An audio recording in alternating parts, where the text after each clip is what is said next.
नमस्कार सगळ्यांना परत एकदा. वैदिक न्यूमरोलॉजी हा वैदिक शास्त्रांमधला एक अतिप्राचीन विषय आहे आणि अ, गुरुमुखी परंपरेने हजारो वर्षापासून हा जो विषय आहे तो आतापर्यंत चालत आलेला आहे.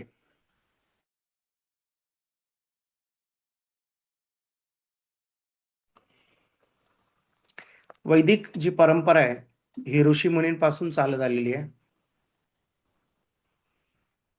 आणि तुम्हाला माहितीच असेल, पूर्वी काळी गुरुकुलही शिकायला पाठवायचे. बरोबर आहे, गुरुकुल असायचे. गुरुकुलमध्ये अगदी राजे महाराजांचा जरी राजकुमार असला किंवा इतर कोणीतरी असला तरी देखील त्याला गुरुकुल मध्ये जाऊन जे काय 12-14 वर्ष असतील तिथे राहून गुरु जे सांगतील, जे पडेल ते काम करून, सर्व नियम पालन करून, गुरूंना प्रसन्न करून मग त्यांना विद्या मिळत असे. बरोबर की नाही? त्यामुळे वैदिक शास्त्रांमध्ये सर्वात महत्वाची पहिली गोष्ट काय असेल तर ज्याला आपण आता म्हणतो इंटिग्रिटी. बरोबर ना? इंटिग्रिटी समजतं की ज्याच्यामध्ये आपण जो आदर आहे या सगळ्या शास्त्रांचा आणि ज्यांच्यामुळे आपल्यापर्यंत ते पोहोचले त्या सर्व गुरुजनांचा तो आदर सगळ्यात महत्वाचा या ठिकाणी असतो. कोणतेही ज्योतिष, हे वैदिक न्यूमरोलॉजी ज्योतिषच आहे, ज्याने भूत भविष्य वर्तमान याचं ज्ञान होतं ते सगळं ज्योतिष आहे. कोणतेही ज्योतिषशास्त्र हे जर शिकायचं असेल तर त्यावेळेस आपल्याला आपली बैठक असणं गरजेचं आहे. कारण हे गणित नाहीये. सगळ्यात पहिला मुद्दा, हे गणिताने येणार नाही, पाठांतराने पण येणार नाही. तुम्ही गणितात किती हुशार असले तरी पण तुम्ही ज्योतिषी किंवा वैदिक शास्त्रांचे तज्ज्ञ नाही होऊ शकत. मग असे कोणत्या गोष्टी आहेत ज्याने आपण ह्या दुर्मिळ विद्या आत्मसात करू शकतो ते मी आज तुम्हाला सांगणार आहे. असं कोणतं ते तत्व आहे जे आपण आत्मसात केल्यानंतर आपल्याला कोणतंही शास्त्र शिकता येतं. कारण एक गोष्ट तर निश्चित आहे की ही आपली आताची जी शिक्षण पद्धती आहे 100-200 वर्षापासून निर्माण झालेली, ह्याच्यामधले तरी ह्या विद्या नाही आहेत. ठीक आहे, ह्या दैवी आहेत विद्या. ह्या सगळ्याला ऑकल्ट सायन्स म्हणतो आपण. बरोबर ना? तर मग ऑकल्ट सायन्स मधली जी आज आपण विषय घेतलेला आहे तो आहे वैदिक न्यूमरोलॉजी. म्हणजेच तो ज्योतिषशास्त्राचा एक अंग आहे. ज्योतिष या शब्दाची जर फोड केली तर ती फोड होते ज्योती अधिक ईश. ईश म्हणजे काय? ईश्वर. ईश्वराशी जोडले जाणे. आणि इथेच त्या तत्वाचा पहिली स्टेप आहे किंवा पहिलं सूत्र आहे. जर तुम्हाला ज्योतिष यायचं असेल, ती ज्योती जर तुम्हाला आत्मसात करायची असेल, त्या ज्योतीच्या प्रकाशात जर तुम्हाला चालायचं असेल, इतरांना मार्गदर्शन करायचं असेल, तर ईश म्हणजे ईश्वराशी तुमचं अनुसंधान असणं गरजेचं आहे. ह्याला आपण इंग्लिशमध्ये एक शब्द लिहूया, डिवाइन कनेक्शन लिहून ठेवा. कारण आपल्याला खूप लवकर समजतं सोप्या इंग्रजी भाषेमध्ये, म्हणून डिवाइन कनेक्शन. तर कोणतेही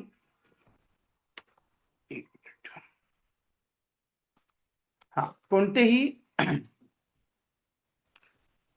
शास्त्र शिकतानाच नाही तर तुमचं प्रेडिक्शन सुद्धा, जसं मगाशी मी सांगितलं, हे जर गणिताने येत नाही तर याचा अर्थ काय होतो? तुमचं प्रेडिक्शन म्हणजे जे तुम्ही सूत्र शिकलायत, ती सूत्र जेव्हा तुम्ही एखाद्या कुंडलीवरती लागू करता त्याचा रिझल्ट जो समोरच्याला त्याप्रमाणे घडलं पाहिजे, त्याचं भूतकाळ आणि भविष्यकाळ हा शब्द खरा व्हायला तुमचं डिवाइन कनेक्शन पाहिजे किंवा ईश्वराशी तुमचं अनुसंधान असलं पाहिजे. अन्यथा प्रेडिक्शन सत्य होणार नाही. असे बरेच वैदिक न्यूमरोलॉजी आणि ज्योतिषचे ट्रेनर आहेत, बघा नीट लक्षात ठेवा, की जे प्रेडिक्शन देतच नाहीत किंवा जे कुंडली बघत नाहीत. ते म्हणतात आमचं सूत्र आम्हाला माहिती आहे पण आम्ही सांगितलेलं खरं होत नाही. असं का होत असेल? मग त्यांनी शिकवलेली सूत्र फॉलो करून इतर लोक ज्योतिषी बनतायत, पण ते म्हणतात की मी कन्सल्टिंग घेतच नाही, मी फक्त ट्रेनिंग घेतो. असे सर आहेत, आजही आहेत. त्याचं कारणच ते आहे की जोपर्यंत तुमचं डिवाइन कनेक्शन बसत नाही तोपर्यंत तुमचं प्रेडिक्शनच खरं येत नाही. आणि मग डिवाइन कनेक्शन म्हणजे काय? जप, मंत्र, माळा घालणे, देवाच्या मंदिराला अनेक खेट्या घालणे, ह्याने डिवाइन कनेक्शन होत नाही. मंत्र जप आणि इतर ह्या अनुष्ठानांचं वेगळं महत्व आहे, ते कधीतरी वेगळ्या दिवशी बोलू आपण. आज आपला विषय काय चालू आहे, जर आपल्याला ज्योतिष शिकायचं असेल आणि आपलं जर डिवाइन कनेक्शन असेल, तर ते कसं एस्टॅब्लिश होतं, किंवा पहिलीच गोष्ट अशी आहे पायाभूत, की जर तुम्ही कितीही जरी उपवास तपास आणि माळा फिरवल्यात, पण जर तुम्हाला हाच मुद्दा माहित नसेल, ज्याच्यामध्ये ईश्वराशी आपलं अनुसंधानच नाही, म्हणजे जसं आपण म्हणतो ना, एखाद्याला पण ओळखतच नाही, त्याचं नावही माहिती नाही, तुम्ही त्याला हाक कशी मारणार? मग नेमकं डिवाइन कनेक्शन म्हणजे काय? तर त्याच्यामध्ये सगळ्यात पहिलं असं आहे, की आपण लहान बाळांना बघतो ना, लहान मुलं जे आहेत, ठीक आहे, ते रागावतात, रुसतात, पण त्यांचा रुसवा टिकतो का? एकदम थोड्या वेळासाठी चिडतील, रागावतील, हायपर होतील, आणि आपण म्हणतो लहान मुलं देवाचं रूप आहे. तुम्हाला मला कोणी म्हणतं का आपण देवाचं रूप आहे? दुसरं कशाचं रूप म्हणत असतील, पण देवाचं रूप तर नाही म्हणत. तर त्याचं कारण काय? लहान बाळांनाच का म्हणतो आपण की ते देवाचं रूप आहे? कारण आपण जे म्हटलंय ना, की लहान बाळं लगेच विसरून परत येतात. बरोबर की नाही? मग मग याला काय म्हणतो आपण? क्षमा, जी आपल्याकडे मिसिंग आहे. आपण लवकर माफ करतो का कोणाला? एवढ्या वर्षापूर्वी तिने मला असं बोलली होती, आता तिच्या मुलीचं लग्न, आता मी दाखवते तिला. ह्या बॉसने मला खूप त्रास दिलाय, आता माझी पाळी आहे. आता तो दुसरीकडे ट्रान्सफर झाला, आता आता मी त्याच्या बॉसला कंप्लेंट करतो. बरोबर की नाही? हे जे ग्रजेस आपल्या मनात आहे ना, त्याने कुठला जो महत्वाचा गुण ईश्वराशी कनेक्ट होणारा मिस होतो? क्षमा. बरोबर की नाही? दुसरी गोष्ट आहे दया, आणि त्याने जी मिळते ती शांती. बरोबर. मग आता मला असं म्हणायचंय, की याने होतं काय नेमकं? सायंटिफिकली आता प्रूव्हन आहे, कारण 1970 साली किर्लिन फोटोग्राफीचा शोध लागला, त्यावेळेस आपल्यासोबत आपल्या ऑराचे फोटो यायला लागले. पहिले आपल्या ऑराचे फोटो येत नव्हते, आपलाच फोटो यायचा. पण 70 साली किर्लिन नावाच्या शास्त्रज्ञाने शोध लावला अशा फोटोग्राफीचा, ज्याच्यामध्ये ऑराला पण ती किरणं भेदत नाही, ते रिटर्न येत, असे रेज निघतात. आणि म्हणून त्याच्यामध्ये 7 चक्र पण दिसायला लागली, जी आपण हजारो वर्षापासून सांगतोय, है ना, ज्याच्यावरती लोक हसायचे की अरे चक्र कोणी बघितली का डोळ्याने, असतात पण नाही की नाही कोणाला माहिती. आता त्या टेक्नॉलॉजीने सिद्ध केलंय की 7 चक्र असतात, त्याला तेच रंग आहेत, ऑरा असते त्याचे सुद्धा तेच कलर्स आहेत, आणि त्याचे ते कलर बदलतात, हे सिद्ध झालं. तर होतं काय नेमकं ज्यावेळेस तुम्ही आपण हे जे षड्रिपू म्हणतो, त्याने होतं काय, आपण जेव्हा खूप जास्त चिडतो, आपण खूप जास्त ईर्ष्या करतो, जेलसी फील करतो, त्याने आपली चक्र खराब होतात, आपलीच. तुम्ही कोणाचं नुकसान करताय? आपलंच, त्या माणसाचं नाही. त्याच्यापर्यंत ते पोहोचतही नाहीत व्हायब्रेशन. तुम्ही तुम्ही पाहिले असेल असे काही लोक ज्याला म्हणजे सासूचा, नंदेचा, किंवा शेजारणीचा, किंवा एखाद्या नातेवाईकाचा, किंवा एखाद्या पुरुषाचा इतका राग करतात, की कुठलंही वाईट एक्झाम्पल द्यायचं असेल तरी त्यांचं नाव घेणार, आणि दिवसात 10 वेळा त्यांची आठवण काढणार, आणि उपवास मात्र करतात. श्रावणी सोमवारचा उपवास असतो, किंवा आज श्रावणी शनिवारचा उपवास असतो, पण भरभरून निंदा करते. समजतंय मला काय म्हणायचंय? अशाने डिवाइन कनेक्शन नाही बसणार तुम्हाला. ज्योतिषशास्त्रामध्ये कितीही वर्ष तुम्ही अभ्यास केला तर ते तुम्हाला नाही येणार. ठीक आहे. आता ह्याने मी काय तुम्हाला सांगितलं, ज्याने आपली चक्र खराब होतात. आपली चक्र खराब झाल्याने काय काय होतं? तुम्ही सर्वांनी कृपया जाऊन माझा 3रा पॉडकास्ट बघा, जो कोणीतरी लिंक नंतर शेअर करा ग्रुपवर, ज्याच्यात मी क्रिस्टल आणि चक्राबद्दल बोललेलो आहे. म्हणजे आपला आत्ताचा वेळ वाचेल आणि आपल्याला मूळ मुद्द्यावर जास्त वेळ देते. ठीक आहे ना? तर त्याच्यात तुम्ही जाऊन पाहा की प्रत्येक चक्राचं काम काय असतं. मी त्यात व्यवस्थित समजावून सांगितलेलं आहे 15-20 मिनिटं. त्यात पूर्ण 1-1.5 तासापैकी 15-20 मिनिटं सांगितलं. मूलाधार चक्राचं काम काय, स्वादिष्टांचं काय आहे, मणिपूर चक्राचं काम काय, अनाहत चक्राचं काम काय, विशुद्धी, आज्ञा आणि सहस्रार चक्रांचे काम काय. चक्र सुद्धा सगळे आपल्याला वाटतं हे फार काहीतरी आध्यात्मिक आहे, है ना? असं नाहीये. चक्र सुद्धा सगळे आध्यात्मिक नाहीयेत. मुळात खालची जी 4 चक्र आहेत ती भौतिक आहेत, आणि वरची 3 चक्र आहेत ती आध्यात्मिक आहेत. परंतु आपल्याला हे सगळं चर्चा करायला वेळच नाही. आपण लग्न कार्यात एकमेकांना भेटतो. आपले विषय कोणते असतात? सुरुवातीला थोडंसं 2-5 मिनिटं झालं, कसे आहेत, काय आहे, मुलं बाळ कशी, जॉब बीब कसं आहे, ते सगळं संपलं की आपण एखाद्या तरी पॉलिटिकल पार्टी पकडली, काहीतरी त्याच्यावर काहीतरी बदनामी केली, किंवा क्रिकेट बद्दलची काही लेटेस्ट असेल, किंवा CJP असेल आता नवीन काहीतरी विषय असं आपण त्याच्यावरती हे जातो. पण आपली जी चक्र खराब होतात त्याने काय होतं, आपले डिवाइन कनेक्शन डिस्टर्ब होतं. आणि म्हणून कधीही तुम्ही ज्या नुसतं वैदिक शास्त्रच नाही, तुम्हाला जर आयुष्यात जगायचं असेल आणि जर हेल्थ चांगली ठेवायची असेल, बेसिक एकदम सांगतो, जर आरोग्य जरी चांगलं ठेवायचं असेल, तर दिवसभर तुम्ही आपल्या बोलण्याकडे लक्ष द्या, की मी कोणाच्या बद्दल वाईट तर नाही ना बोलत आहे, कारण त्याचा हिशोब करणं माझं काम नाहीये. तुम्ही चित्र गुप्ताय का? हे तुमचं काम आहे का? तुमचं काम नाहीये ते. आपण आपलं काम करायचंय. आपल्याला कशासाठी जन्माला घातलंय? 84 लक्ष योनी आहेत. किडे, मुंग्या, प्राणी, पक्षी, पशु सगळे, आणि सगळ्या प्रकारचे जलचर, उभयचर आणि सगळे मिळून 84 लाख प्रकारचे आहेत योनी. आणि त्या फिरून आपल्याला मनुष्य जन्म मिळतो. कशासाठी मिळतो? ते एकच उपलब्धीसाठी, की एकच संधी आहे मनुष्य जन्मात, इतरांना ती संधी नाहीये. ती म्हणजे जीवनमुक्त होणे किंवा आत्मसाक्षात्कार मिळवणे. आणि ते तर फार मोठी गोष्ट झाली किंवा फार लांबच्या गोष्टी झाल्या, पण मुळात आपल्याला जन्माला का घातलंय? हरिणाकडे चपळताय, बरोबर आहे ना?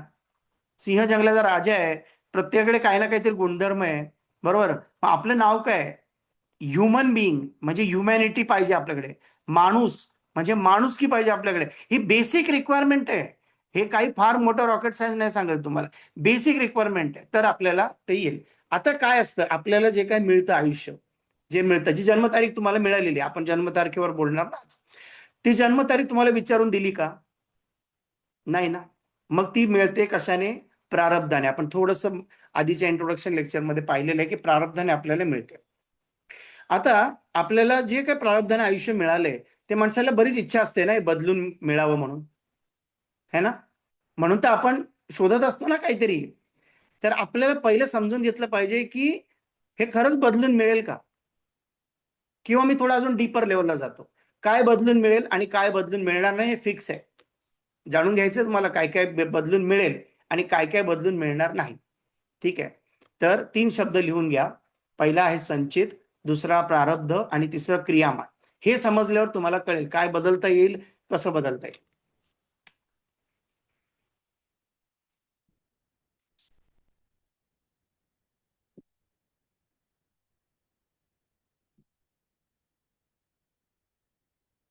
संचित म्हणजे संचय.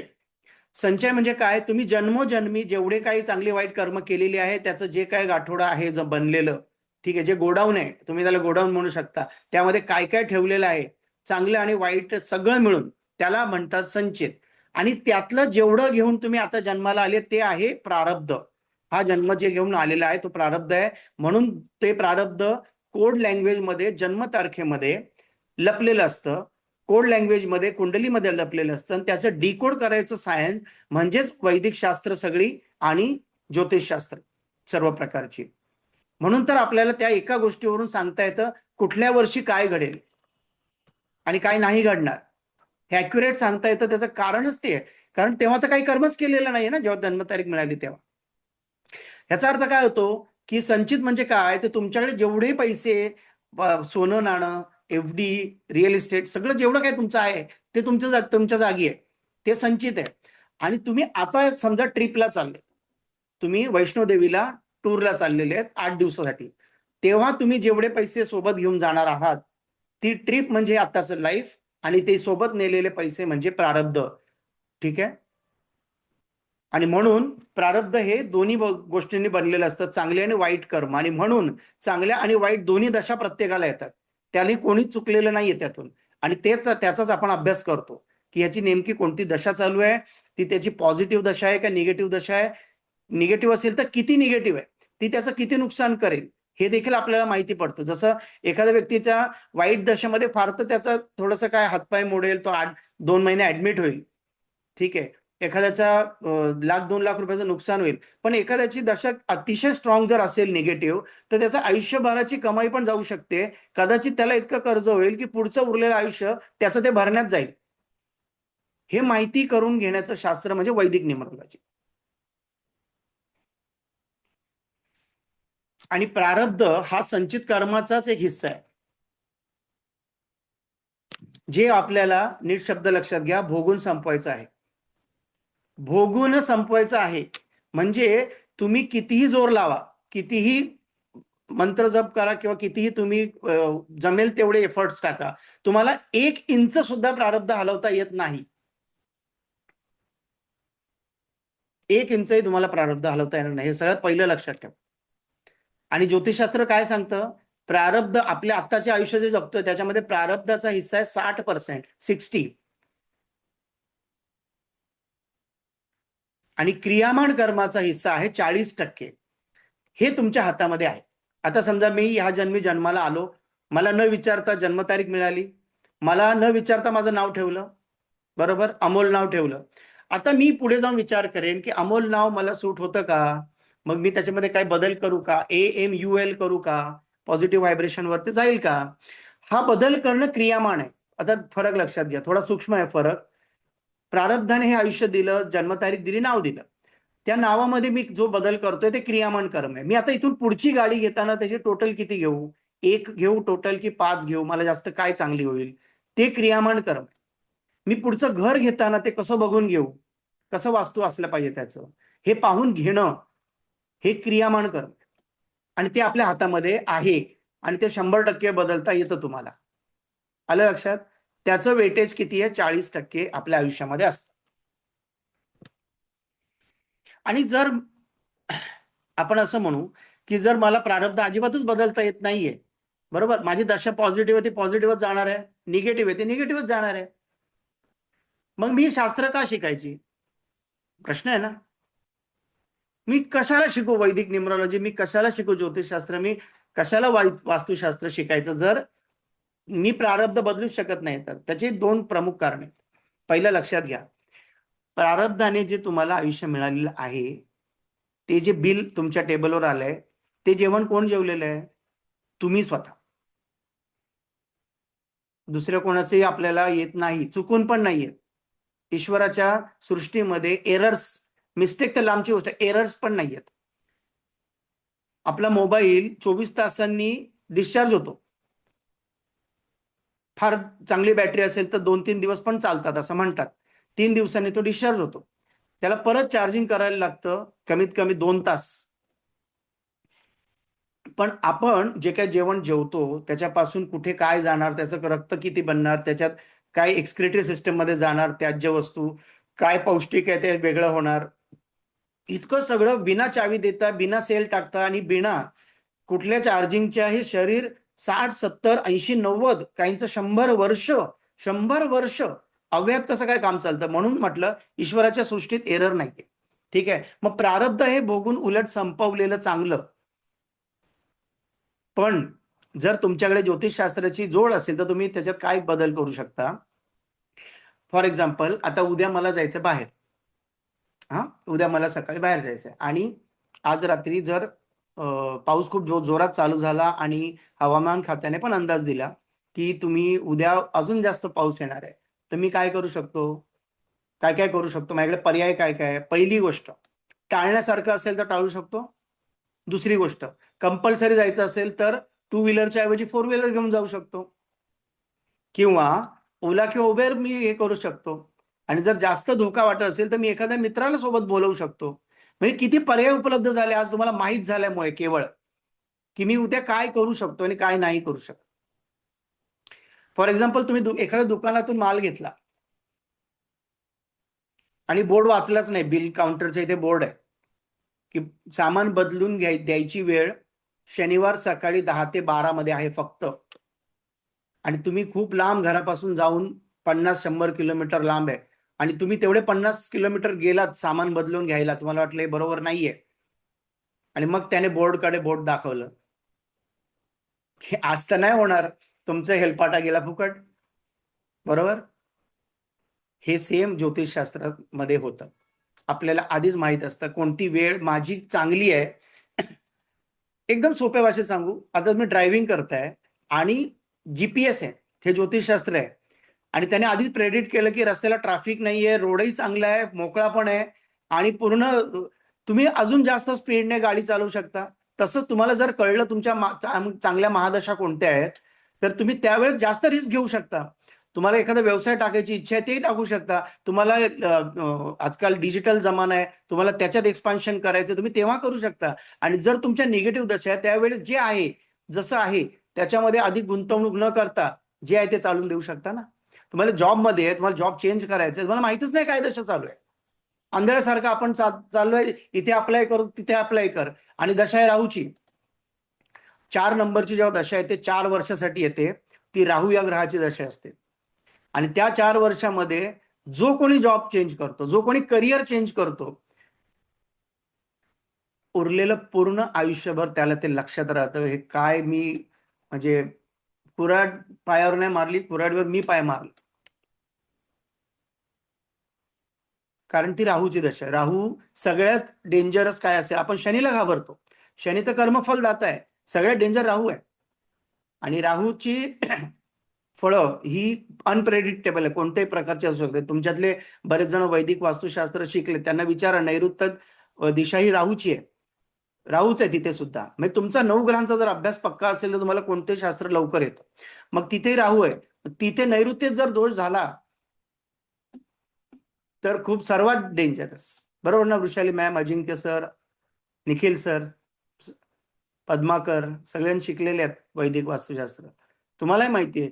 मग ही दशा आपल्याकडे 4 वर्षात येतेच, परंतु अंतर्दशेत पण येते.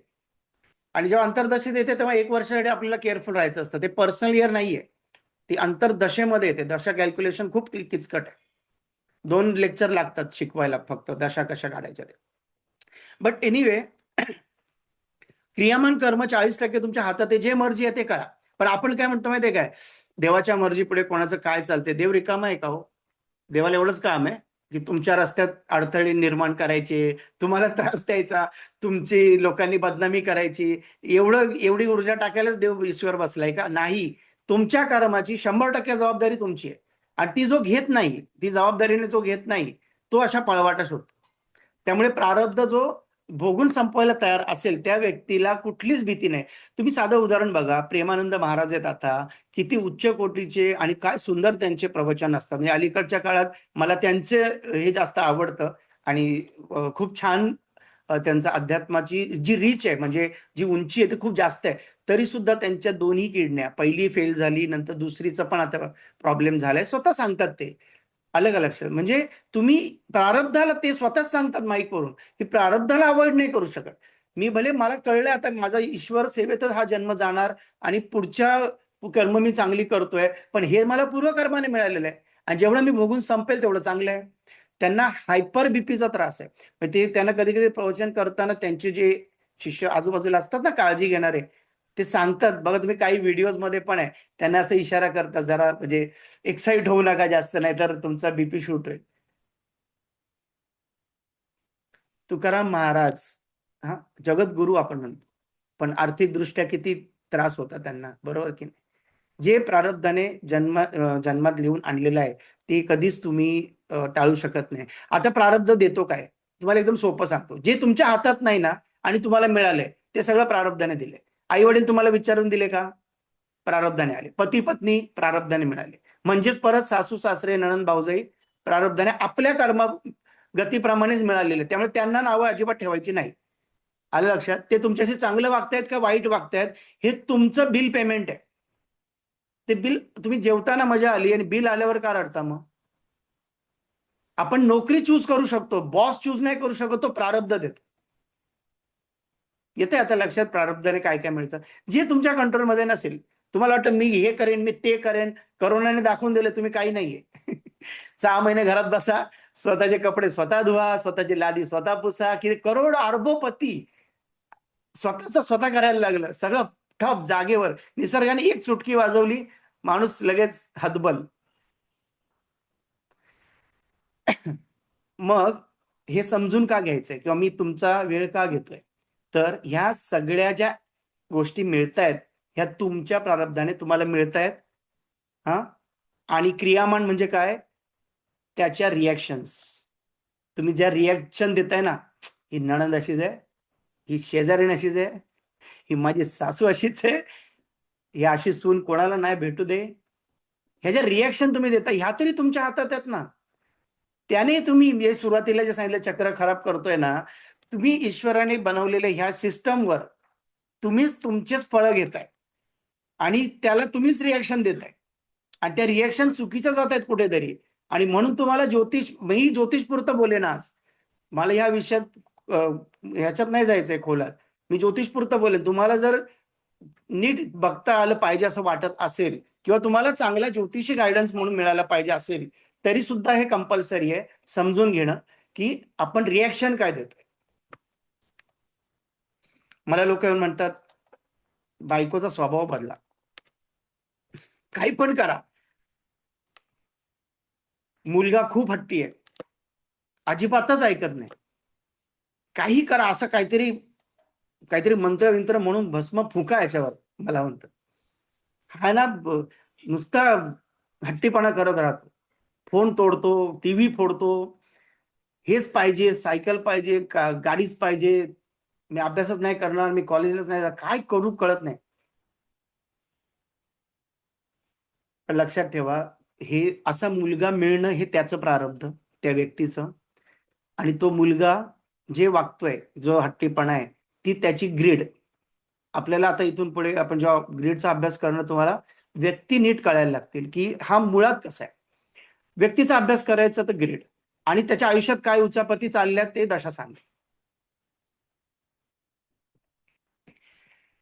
ज्यावेळेस मी तुम्हाला मागे पण सांगितलं, अर्जुन जेव्हा कन्फ्यूज झाला होता, त्यावेळेस भगवान श्रीकृष्णाने एकच सांगितलं की तू कुठल्याही प्रकारे कन्फ्यूज होऊ नको.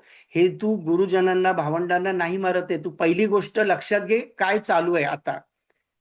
हे एक धर्मयुद्ध आहे, ज्याच्यामध्ये धर्माची स्थापना होणं आवश्यक आहे, आणि त्याचा एक महत्वाचा रोल तुला मिळालेला आहे.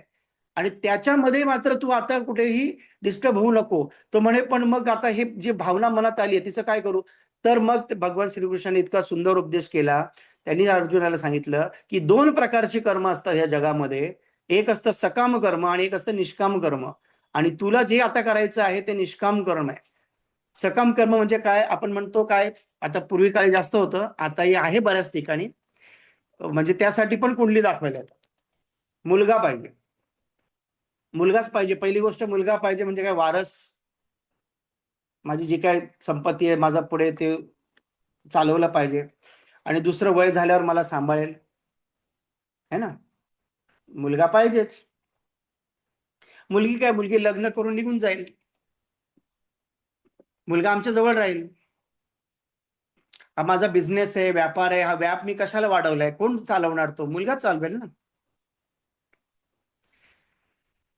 पण हा सबकॉन्शियसली जरी विचार कोणी केला, भले डिक्लेअर नाही करत, असं कोणी बोलत नाही समाजामध्ये, तर हे सकाम कर्म.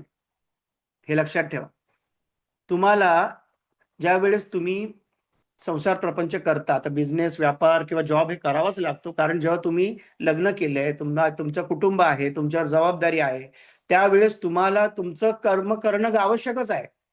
पण ते करत असताना आपला हेतू कसा पाहिजे. जसं आता संततीच्या बाबतीमध्ये मला ईश्वराने कॅपॅसिटी दिली की मी एक जीव जन्माला घालू शकतो आणि त्याचं पालन पोषण मी करून त्याला वाढवून त्याच्या पायावर उभा करून देऊ शकतो. बस, हे माझ्या हातात आहे, हे माझ्या हातात आहे. आणि त्यावेळेस ते असतं निष्काम कर्म. आणि अशा रीतीने अर्जुनाला भगवान श्रीकृष्णांनी सांगितलं होतं की जर तू इच्छा ठेवून कर्म केलं, फळ हे भोगावंच लागेल. तोच आपण आता अभ्यास करतोय, प्रारब्ध. जे जे तू इच्छा ठेवून कर्म केलेलं होतंस, त्याचं फळ म्हणून तुला हे मिळणंच आहे.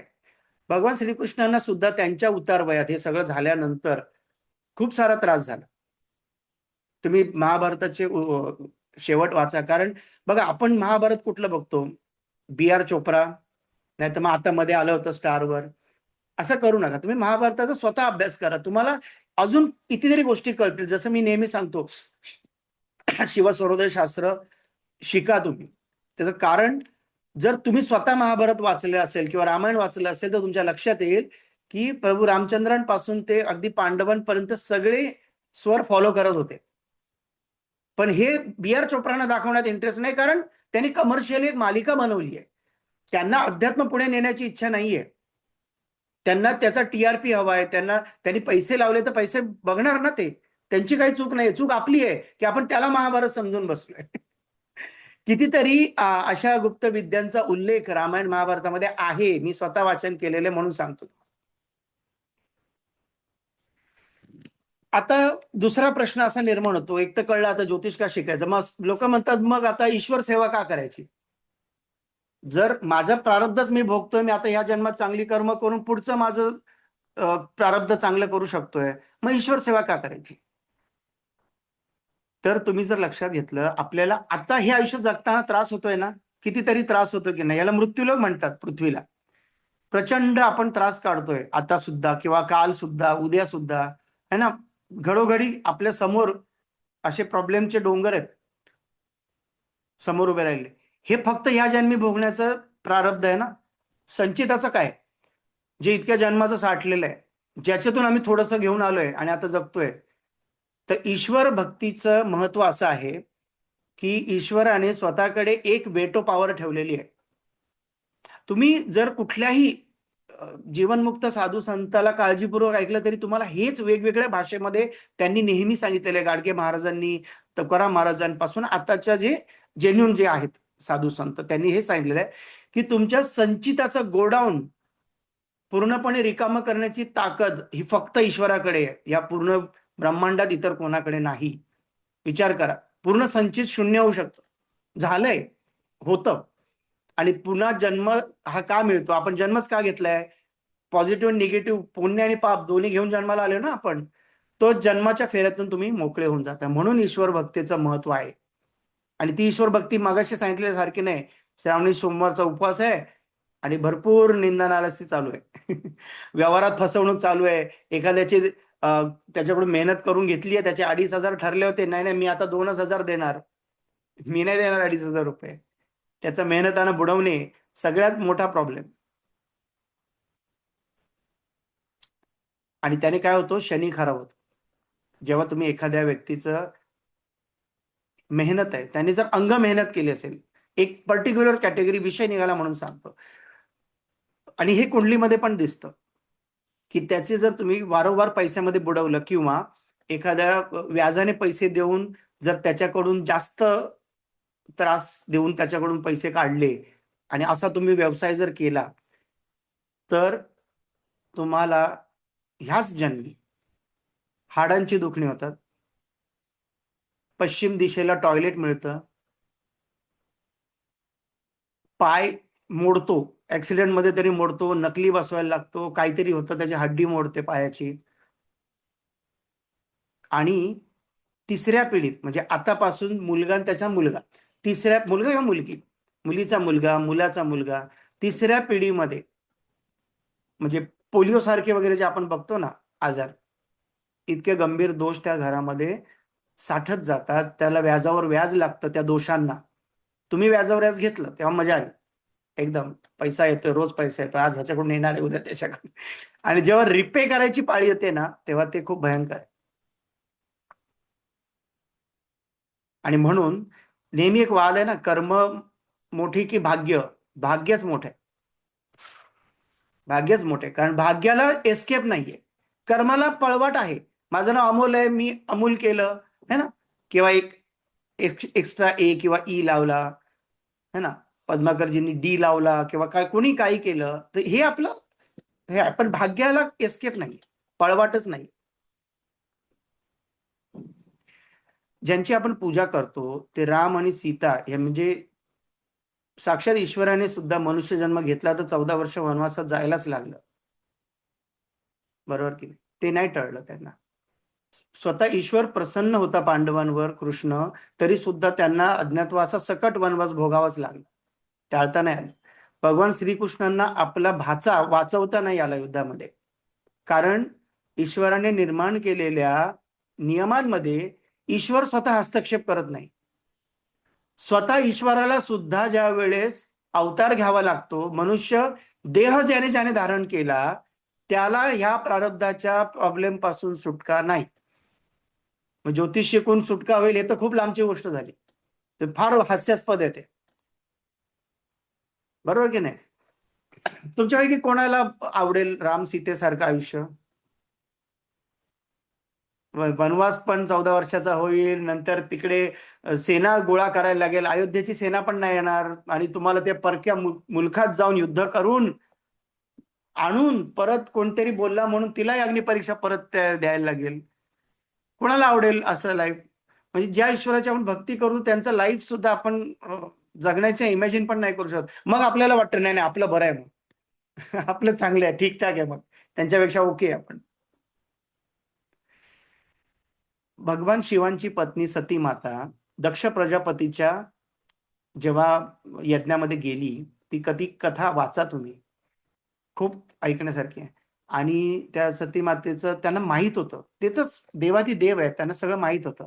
त्यानं नंदीने विचारलं, जेव्हा हे सगळं घडलं, ते म्हणे तुम्ही स्वतः त्रिकालदर्शीच नाही, तुम्ही त्रिकाल लिहिणारे आहेत, तर तुम्ही का नाही अडवलं सती मातेला, का जाऊ दिलं तिला, आणि तिचा एंड झाला इतक्या वाईट रीतीने. तेव्हा भगवान शिव म्हणाले, प्रारब्धामध्ये देवादी देव जरी असला तरी तो इंटरफिअर नाही करू शकत. जे भोग आहेत, जे भोगून संपवायचे आहेत, ते फक्त भोगूनच संपवायला लागतात. आणि म्हणून मगाशी मी म्हटलं 1 इंच पण नाही तुम्ही हलवू शकत प्रारब्ध. प्रारब्ध बदलण्यासाठी कुठलंच काही धडपड करू नका. कारण तुम्हाला एक गंमत सांगू, ज्योतिषशास्त्र आहे ना, तुम्हाला तुमच्या काहींना थोडंफार नॉलेज असेल, ज्योतिषशास्त्रामध्ये उपाय नाही आहेत. ज्योतिष उपाय नाही देत, ज्योतिषी उपाय देतो. गंमत आहे ना. ज्योतिषशास्त्रामध्ये सूत्र आहेत की बाबा हे असं असेल तर असं होईल. वास्तुशास्त्र जे आहे, जेवढ्या ग्रंथांमध्ये आहे, ठीक आहे, प्राचीन ग्रंथांमध्ये वास्तू दिलेलं आहे, विश्वकर्मा प्रकाश आहे, अपराजित पुच्छ आहे, महिमतम आहे, मानसाराम आहे, अजून भरपूर ग्रंथ आहेत जे 5,000, 10,000, 15,000 वर्षापासूनचे. त्याचं पहिलं वाक्य काय माहितीये प्रत्येक ग्रंथाचं? ही भवन निर्माण कला आहे. काय सांगितलंय? भवन निर्माण कला आहे. त्यामुळे वास्तुशास्त्रात भवन कसं उभारायचं, कुठे काय असावं ह्याचं ज्ञान आहे. वास्तुशास्त्र रेमेडी नाही सांगत, वास्तु तज्ञ रेमेडी सांग. हा एक बेसिक फरक आहे.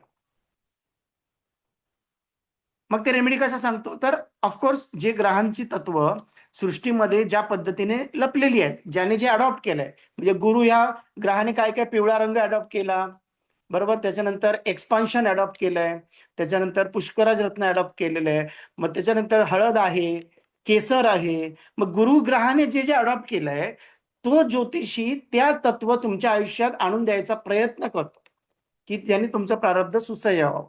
मग आता इथे तुम्हाला सगळ्यात महत्वाचा मुद्दा सांगतो की ज्योतिषशास्त्र शिकण्याचं महत्व काय, किंवा या उपाय रेमेडीकडे कसं बघितलं पाहिजे. बऱ्याच जणांचा खूप गैरसमज आहे, त्यांना असं वाटतं कन्सल्टिंग घेतली, रेमेडी घेतली ना, आता बस, आता फाट फाट फाट फाट प्रगती होणार, आता मुलगा सुतासारखा सरळ लगेच उठून गुड मॉर्निंग बोलेल, आई झोपायला जाऊ का विचारेल, बापरे एवढा गुणी, राजश्री प्रोडक्शन मधल्या ऍक्टर्स कॅरेक्टर सारखा मुलगा होऊन जाईल मला. हा, असं होतं की नाही? मयुरी मॅमला सगळ्यात जास्त माहिती आहे, कारण त्यांनाच सगळे फोन येत असतात, मॅडम आम्ही आता रिपोर्ट केलाय, 6 महिने झाले, हा थोडा फरक दिसतोय, पण अजून असा झाला पाहिजे हो. अशी बायको अशी ताब्यात आली पाहिजे असं म्हणतात. खास की ती नसते हा समोर, तेव्हा नाही बोलू शकत, मग कोण ताब्यात आहे कळेल. पण रेमेडीकडे बघण्याचा दृष्टिकोन मी तुम्हाला सांगतो. रेमेडी काय, मग जर एवढं सगळं सत्य आहे, पहिली गोष्ट रेमेडीज ही क्रियामान कर्म आहे. 40% हा त्याचा प्रभाव तुमच्या आयुष्यामध्ये नक्की येणार, बरोबर की नाही? फार काळजीपूर्वक ऐका, बरोबर तुम्हाला लेक्चर वाटेल पण नाही, ह्याच्यामधली जी सूत्र आहेत नाही खूप महत्वाची आहेत. रेमेडी म्हणजे काय, तर पहिली गोष्ट क्रियामान कर्म आहे, ज्याचे जे आपल्या हातात आहे, जे आपण करू शकतोय. मग ईश्वराला पण आवडतं की तुम्ही काहीतरी कर्म करताय, त्याच्या म्हणजे काउंटर करताय त्या गोष्टीला, ना की निंदा नालस्ती करताय, बरोबर की नाही? ज्याने चक्र खराब होतात. त्याच्याऐवजी तुम्ही काहीतरी असं कर्म करताय जे ग्रहांच्या तत्वांमध्ये जाऊन तुम्ही त्याच्यामध्ये काहीतरी बदल करायचा प्रयत्न करताय. यावेळेस होतं काय, रेमेडीज का करायचे असतात, समजा असा एक ग्राफ आहे ज्याच्यामध्ये आता चांगली दशा आहे, तो वर जाणार ग्राफ. ग्राफ कळतो ना सगळ्यांना? वेव्ह बघितल्या असतील ना, अशा समुद्राच्या लाटा बघितल्यात ना, तशा वेव्ह असतात ना. मग चांगली लाट आली वर गेली की माणसाची प्रगती झाली, जेव्हा खड्ड्यात जातो तेव्हा ते क्रस्ट, आणि हे ट्रफ असं म्हणतात त्याला फिजिक्सच्या भाषेमध्ये. म्हणजे वरती जेव्हा तुम्ही जाता, जेव्हा तुमची चांगली दशा असते आणि तुम्ही रेमेडीज करताय, तर ते अजून थोडं वर जाईल. म्हणजे जी चांगली दशा आहे ती तुम्हाला समजा 25% ग्रोथ देणार होती, तर तुम्हाला 50% ग्रोथ मिळेल. आणि जी निगेटिव्ह दशा आहे, जी तुमचं 100% जर नुकसान करणार होती, ती 50% नुकसान करेल. म्हणजे वाईट दशेत कमीत कमी नुकसान होईल, चांगल्या दशेमध्ये जास्तीत जास्त प्रॉफिट होईल. यासाठी रेमेडी असतं. रेमेडीमध्ये निगेटिव्ह दशा पॉझिटिव्ह जाणार नाही, जाऊ शकत नाही. मग तुम्हाला माहितीये तुमच्या देवाऱ्यात माझा फोटो असता. मी देव झालो असतो ना.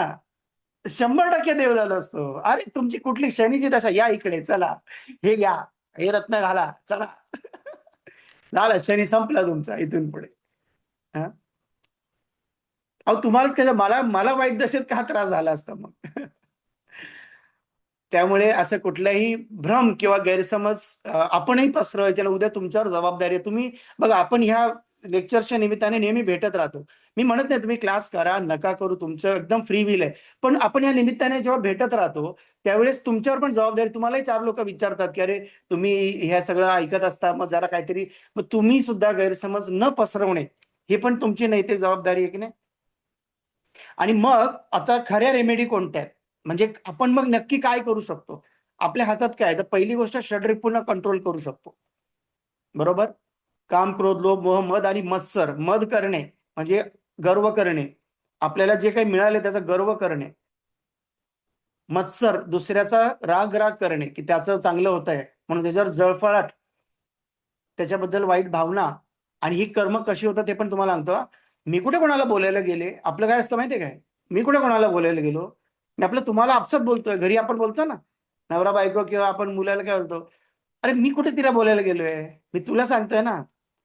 तर कर्म 3 प्रकारे होतात, कायिक, वाचिक आणि मानसिक. तुम्ही मनात जरी ईर्ष्या केली एखाद्याची, तरी ते प्रारब्धात लिहिलं गेलं तुमच्या.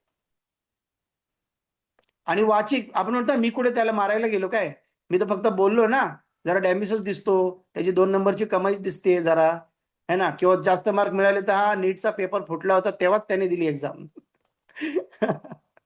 बरोबर, तेव्हाच दिली त्याने एक्झाम. असं हे जे आपण बोलतो ना, हे मनात जरी बोललो तरी प्रॉब्लेम आहे. वाचिक म्हणालो तर अजून प्रॉब्लेम आहे. आणि जर त्याला तोंडावर दुखवलं मग ती कायिक झालं. कायिक म्हणजे फिजिकली, समोरासमोर त्याच्या कानापर्यंत ते पोहोचलं म्हणजे कायिक.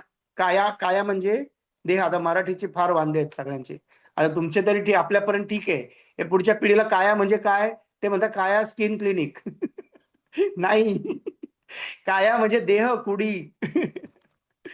असं आहे. तर ही कायिक, आता कायाच माहित नाही, कायिक कर्म कुठून माहित असणार, प्रॉब्लेमच आहे.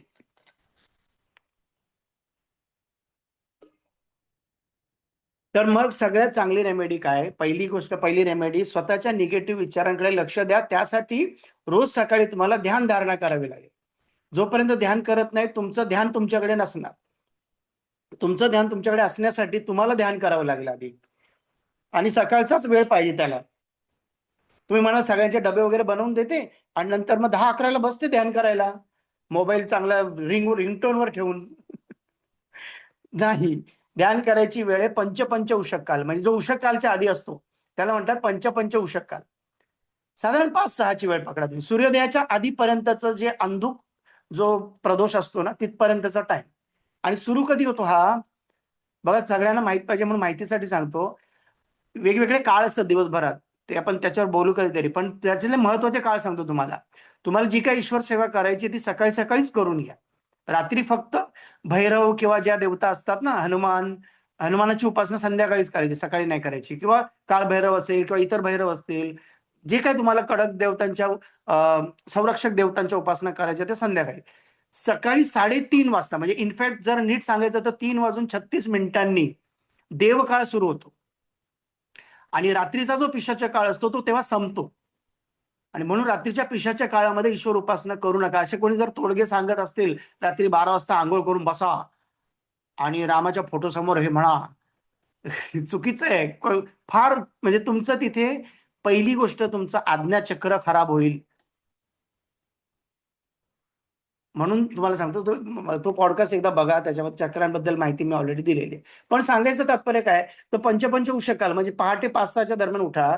तुम्ही एक 10 मिनिटं तरी, जास्त जमलं तर 20 मिनिटं तरी स्वतःकडे लक्ष द्या. मेडिटेशन दुसरं काहीच नाही, स्वतःकडे लक्ष द्या, श्वासाकडे लक्ष द्या, श्वासाचा आवाज ऐका. बस एवढं केलं तरी खूप झालं. त्याने काय होईल, त्याने पहिली गोष्ट तुमचं तुमच्याकडे लक्ष जाईल. बघा, ध्यान म्हणजे परत मी ते सांगितलं की तुम्ही ध्यान कराल तर तुमचं ध्यान तुमच्याकडे जाईल, बरोबर. आणि श्वासाकडे लक्ष द्याल तर दिवसभर तुमचं तुमच्याकडे लक्ष असेल. जे तुमचं आता कुठे लक्ष आहे, सगळ्यांकडे तुम्ही सोडून. सगळे, माझा मुलगा असाच करतो, आता शाळेत गेला काय डबा खाऊन येतो की नाही, अभ्यास लिहून आणतो की नाही काय माहिती. ती ही येणार आहे आता, जाव येणार आहे काय माहिती, काय अजून आता व्याप घेऊन येते. सगळ्यांकडे लक्ष आहे. मंदिरात गेलो तरी लक्ष, अरे हिने काय दागिने घालून कोण येतं काय मंदिरामध्ये. कुठे गेलो तरी तेच आपलं. पण त्याच्यापेक्षा मी काय करतोय, मी कसा जातोय मंदिरात, मी किती शुचिर्भूत आहे, त्याच्याकडे लक्ष देण्यासाठी तुम्हाला श्वासाकडे लक्ष द्यायला लागेल. सकाळी मिनिमम 10 मिनिटं, जास्तीत जास्त 20 मिनिटं. त्यातल्या त्यात जे वैदिक शास्त्र शिकतात त्यांना कंपल्सरी आहे, त्याच्यात कोणताही दुमत किंवा त्याच्यामध्ये पळवाट नाही, चालणार नाही, तुम्हाला ते करावंच लागेल.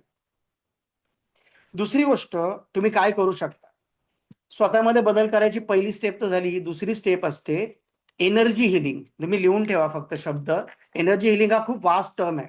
म्हणजे याच्यामध्ये काय काय येतं, याच्यामध्ये येतं रेकी, चक्रा बॅलन्सिंग, त्याच्यानंतर असे संबंधीचे जेवढी कुठली शास्त्र असेल, प्राणिक हिलिंग असेल किंवा कोणत्याही प्रकारची ध्यानधारणेमधल्या ज्या प्रगत गोष्टी असतात किंवा दीक्षा देण्याच्या गोष्टी असतात, त्या सगळ्या त्याच्यामध्ये सेकिम आहे, ऑरा क्लिन्झिंग आहे, भरपूर काय काय आहे त्याच्यामध्ये. तर हे सगळं येतं. आणि ह्या रेमेडीज ज्या आहेत ते रिअल आहेत, कारण त्याच्यामध्ये तुम्हाला तुमचे व्हायब्रेशन इतके चांगले होतात की वाईट ग्रह पण तुम्हाला साऊंड हिलिंग, येस, तुमचे जे ग्रह आहेत ते तुम्हाला जास्त त्रास नाही देऊ शकत. कारण एक गोष्ट तुमच्या हातात आहे जी तुम्ही नेहमी विसरता. आपण बघा, मी मगासपासून जी उदाहरणं देत होतो त्याच्यामध्ये आपल्याला काय मिळतं, काय प्राप्ती होते, दुःखाची. आपण म्हणतो ना, जाव येणार आहे आता काय, म्हणजे आपल्याला आत्ताच दुःख जाते. येणार कधी आहे, 2 दिवसांनी समजा, किंवा उद्या येणार आहे. आपण आत्ता दुःखी आहे.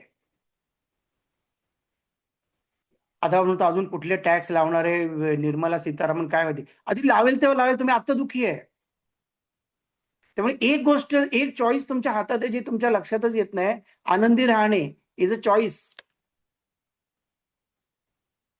It's a choice, it's not परिस्थिती. परिस्थिती नाहीये ती, हे तुमच्या हातात आहे.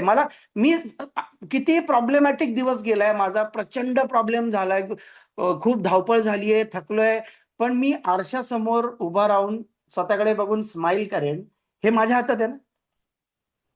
हे कोणी अडवलं मला, हे करण्यापासून कोणी अडवलं. आणि ही एकच गोष्ट आपण मिस करतो. आणि म्हणून ह्या सगळ्या रिअल रेमेडीज आपण ज्याला म्हणू शकतो, रेमेडी नाहीये. दुसऱ्या एक अजून एक गैरसमज आता सध्या खूप पसरवत आहेत सगळे, विषय निघाला म्हणून सांगतो, law of attraction. Law of अट्रॅक्शनने तुम्ही हे करा, लॉ ऑफ अट्रॅक्शन तुम्ही त्याहून करा, याहून करा. आपण पण लगेच मस्तपैकी क्लास, काही पेड क्लास करतो, काही फ्री क्लास करतो, 6 6 महिने मंत्र जप करतो. तोच मंत्र म्हणजे त्यांचे ते लॉ ऑफ अट्रॅक्शनचे ह्या गोष्टी. पॉझिटिव्ह अफर्मेशन 100% चांगली गोष्ट आहे, पण लॉ ऑफ अट्रॅक्शन म्हणजे तुम्ही असं करा, 3 वेळा लिहा, मग 6 वेळा लिहा, मग 9 वेळा लिहा, म्हणजे असं होईल, मग तुम्ही 3 महिन्यात करोडपती. डायरेक्ट मर्सिडीज, आज रिक्षा पण नाही, डायरेक्ट मर्सिडीज. लक्षात घ्या पहिली गोष्ट. आता हे सूत्र इथे वैदिकला पण कामाला येणार आहे म्हणून सांगतो तुम्हाला. समजा आता मला एवढ्या शास्त्रांचं नॉलेज, जवळपास 34 शास्त्रांचं नॉलेज, त्यातले 24 मी शिकवतो. मग मला सांगा, मी जर बसलो रोज सकाळी ध्यानाला आणि मी म्हटलं लॉ ऑफ अट्रॅक्शन, मी येणाऱ्या 5 वर्षात, समजा 10 वर्षामध्ये भारताचा पंतप्रधान बनेल, मी, I am next prime minister of India, I am next prime minister of India, yes yes yes, बनेल का हो कधी? नाही म्हणू शकत. कारण ते माझ्या 60% मध्ये नाहीये ना. समजतंय का तुम्हाला? आठवले 60% ना, ते माझ्या 60% मध्ये, जे माझ्या आतमध्येच नाहीये, जे माझ्या व्हायब्रेशन मध्येच नाहीये, ते मला तुम्ही किती काही करा नाही देऊ शकत. तो माझा प्रवास नाही, तो माझा रस्ता नाही, ते मला अचीव पण होणार नाही. आणि म्हणून जे आपल्या स्कोप मध्ये नाही ते आपल्याला मिळणार नाही. तुम्ही किती काही करा, कुठेही रेमेडी करा, तुमच्या जे स्कोप मध्ये होतं ते ऑलरेडी तुम्हाला मिळालंय. नवरा, बायको, आई, वडील, मुलं, जे तुमच्या स्कोपमध्ये होतं. जेवढं तुम्हाला आनंद मिळायचा होता तेवढा तुमचा मुलगा चांगलं वागेल, जेवढं तुम्हाला दुःख पाहिजे होतं तेवढी तुमची सासू, मुलगा आणि नणंद, जावा किंवा जो दीर, नवरा, तो तेवढं वाईट वागेल, तेवढं प्रारब्ध भोगून होईपर्यंत ठराविक नात्यामधून तुम्हाला ते तुमच्या जवळ तो तीर येईलच. आणि हे विद्या शिकण्याचं अजून एक महत्वाचं कारण आहे. वैदिक विद्या आणि ज्योतिषशास्त्र का शिकायचं? आपण म्हणतो ना, आता हे कोण भोगतंय? मी तुम्हाला मगाशी सांगितलं की 60 वर्ष, 80 वर्ष, 100 वर्ष बिना चावी देता, बिना सेल टाकता संपूर्ण शरीर, डोळे काम करतायत. हा, आपले सगळ्या प्रकारचे सिस्टम काम करते शरीरामध्ये. खाल्लेल्या वेगवेगळ्या रंगाचे पदार्थ असतात. आपण पांढरा भात, पिवळी डाळ, लाल कालवण, ब्राऊन कलरची चपाती, त्याचं लाल रक्त बनतं आत गेल्यानंतर. ते सगळे रंग गायब होतात आणि त्याचं लाल रक्त बनतं. ही एवढी सिस्टम आपल्या शरीराच्या आतमध्ये चालू आहे सतत. बरोबर? ही जी चालू, हे शरीर कुठे कोणी मिळालं, कोणामुळे मिळालं? प्रारब्धाने मिळालं. की माझा रंग काय असणार? प्रारब्ध सांगेल. माझी उंची काय असणार? प्रारब्धाने डिसाईड होतं. म्हणून एखाद्याची कुंडली बघून आपण त्याचं शरीर वर्णन करू शकतो. कुंडलीचं पहिलं घर आहे ना, आता आपण 5 लेक्चर घेणार आहे कुंडलीचे, त्याच्यामध्ये मी तुम्हाला या बेसिक गोष्टी सांगणारच आहे. आज नाही त्याच्यात वेळ घेत, पण आता एवढंच सांगतो की कुंडलीचं पहिलं घर बघितलं ना की सांगता येतं तुमची शारीरिक ठेवण कशी असेल. कारण पहिलं घर तुम्ही स्वतः असता. तुमचा साधारण अप्रोच काय असेल? तुम्ही लवकर निगेटिव्ह व्हाल का लवकर तुमच्याकडे फायटिंग स्पिरिट आहे, तुमची उंची किती असेल, तुमचा रंग काय असेल, हे पहिल्या घरावरून सांगतायत. मग हे सगळं कोणामुळे आलंय? हे चालू काय? कारण ज्यावेळेस आपण मरतो त्यावेळेस आपल्या हे सगळं शरीर, डोळे, नसा, पेशी सगळं इथे सगळं तसंच्या तसं असतं. फक्त जातो तो आत्मा. आणि ह्या आत्म्याने जेव्हा धारण केलंय शरीर, ते तो सोडून जाणार आहे. मग शरीर सोडून जाणं म्हणजे सगळं सोडून जाणार आहे का? मग इथे महत्वाचा मुद्दा आहे वैदिक शास्त्रांसाठी, आणि तो नीट लक्षात घ्या. त्याचे मला पावलं पावली प्रचिती आलेली आहे 27 वर्षापासून. जी विद्या तुम्ही शिकाल ना ती वर जाते तुमच्या बरोबर. ह्याचा मला प्रत्यय आलेला आहे स्वतः, किंवा माझ्या आई वडिलांना विचारलं तर ते सांग, ही तुमच्या सोबत जाते, ती तुमच्या सोबत परत पुढच्या जन्मी कंटिन्यू होते. आणि म्हणून तुमचा आणि माझा काहीतरी संबंध असल्याशिवाय तुम्ही इथे बसलेले नाही. हा योगायोग नाहीये, आणि असे कुठले योगायोग नसतात. ईश्वराने निर्माण केल्या सृष्टीत एकही गोष्ट योगायोग नाही. म्हणून ज्योतिषशास्त्र आहे. सांगता येतं कधी काय घडेल ते. का सांगता येतं? योगायोग नाहीये, ऍक्सिडेंट नाहीये. तुमचा जन्म सुद्धा ऍक्सिडेंट नाहीये. ते एका गणिताचा रिझल्ट आहे की तुमचं हे एवढं पुण्य आणि एवढं पाप, आता तुम्हाला हे एवढ्या वर्षामध्ये 70 वर्षात कंप्लीट करा, पुढे जा. आणि जे नवीन आता क्रियामान कर्म करताय त्याने परत पुढचे तुम्ही प्रारब्ध निर्माण करताय. आलं लक्षात? हा आणखी महत्वाचा भाग. म्हणजे 40% माझ्या हातात होतं, तिथे मी भरपूर मत्सर कर, इगो भरपूर, मी का त्याला नमस्कार करू, तो कोण लागून गेला मोठा मला सांगतोय. त्याच्यात अजून पुढचं प्रारब्ध खराब केलं. आताची चक्र खराब केली, हेल्थ खराब केली, पुढचं प्रारब्ध आपण खराब केलं. न्यूमरोलॉजी आहे ना, वैदिक न्यूमरोलॉजी स्वतःला समजून घ्यायला खूप छान, खूप छान शास्त्र.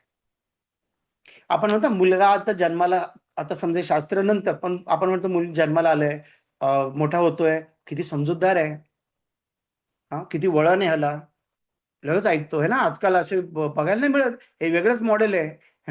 आताचे मॉडेल डेंजर आहेत, सगळे स्पोर्ट्स कार आहेत. हा एकदम छान आहे, म्हणजे ऐकतो, समजूतदार आहे. किंवा आपण म्हणतो एखाद्याला याचं गणित चांगलं आहे है ना, ह्याला सायन्समध्ये इंटरेस्ट आहे, असं आपण म्हणतो ना. हा सगळा डिफरन्स नंबरचा आहे. हे गुणधर्म जे आहेत ना ते लागू पडतात. 2 अंकाचे जे काही गुणधर्म असतील तो मी आहे, कारण माझी जन्मतारीख 20 आहे. 2 नंबर म्हणजे जे काही सांगेल, 2 नंबर जे असेल तो माझा रूट नंबर आहे. रूट म्हणजे काय? मूळ, मुळाशी जाणे है ना. आपण त्याला चॅल्डियन न्यूमरोलॉजी मध्ये मूलांक म्हणतो. मूल अंक, मूल अंक परत तेच मुळाशी जाणे. आणि इंग्रजीमध्ये त्यालाच, मुळालाच काय म्हणतात? मुळाला म्हणतात रूट. म्हणून रूट नंबर. माझ्या बॉडी सेल्स काय आहेत? माझा रूट नंबर आहे. माझ्या शरीराच्या बॉडी सेल्स मध्ये काय व्हायब्रेशन आहे? तो रूट नंबर आहे. कारण आता अलीकडे शास्त्रज्ञांनी ही गोष्ट मान्य केली आहे की आपल्याला सगळं दाखवता येतं, ब्रेन दाखवता येतो अक्षरशः, पण आपल्याला मन नाही दाखवता येत, है ना? बरोबर की नाही? पण आता त्याच्यावर एक थिअरी खूप प्रचलित आहे, ती जपानमध्ये ऍक्सेप्ट झाली, वेस्टर्न कंट्रीजमध्ये ऍक्सेप्ट झाली. ती अशी सांगते, मी तुम्हाला माहिती म्हणून सांगतो, की आपलं शरीर, त्यांनी त्याची लिंक कुठे लावली, आपलं शरीर 70% पाणी आहे. आणि जे 70% पाणी आहे त्यातलं मॅक्सिमम कुठे आहे? सेल्समध्ये. तुम्ही सेलचा जर फोटो बघितला तर सेलमध्ये केंद्र आहे आणि बाकी सगळं पाणी आहे. पाणी म्हणजे लिक्विड आहे, प्लाझ्मा म्हणा, पाणी म्हणा, काही म्हणा, लिक्विड आहे. बरोबर की नाही? आणि म्हणून अमावास्या पौर्णिमेला मूड स्विंग होतात, कारण चंद्राच्या कलांचा परिणाम पृथ्वीवरच्या सर्व प्रकारच्या पाण्यावर होतो आणि म्हणून भरती आणि ओहोटी येते. ती तर विजिबल आहे, त्याच्यावर विश्वास ठेवायला काही पुरावा द्यायची गरज नाहीये ना, की प्रेडिक्ट का करता येते भरती ओहोटी. तर ती चंद्राच्या कलेप्रमाणे येते. बरोबर की नाही? आता जर शरीरामध्ये, बघा त्यांनी लिंक काय त्यांनी लावली, मी फक्त सांगतोय तुम्हाला, मी नाही लावले शोध. ते म्हणतात जर शरीरामध्ये 70% पाणी आहे आणि जर पाण्याचा वर चंद्राचा दाब हा परिणाम करतो, बरोबर, एक्सपान्शन, आकुंचन, प्रसरण सगळं करतो, बरोबर, तर शरीरामध्ये पण पाणी आहे. आणि जर शरीराचे मूड स्विंग अमावास्या पौर्णिमेला होतात, मूड स्विंग म्हणजे मन, आणि म्हणून मन हे पेशींमध्ये आहे. म्हणून मी तुम्हाला मागाशी सांगितलं, माझ्या शरीरातल्या पेशींचे व्हायब्रेशन म्हणजेच काय, माझा रूट नंबर.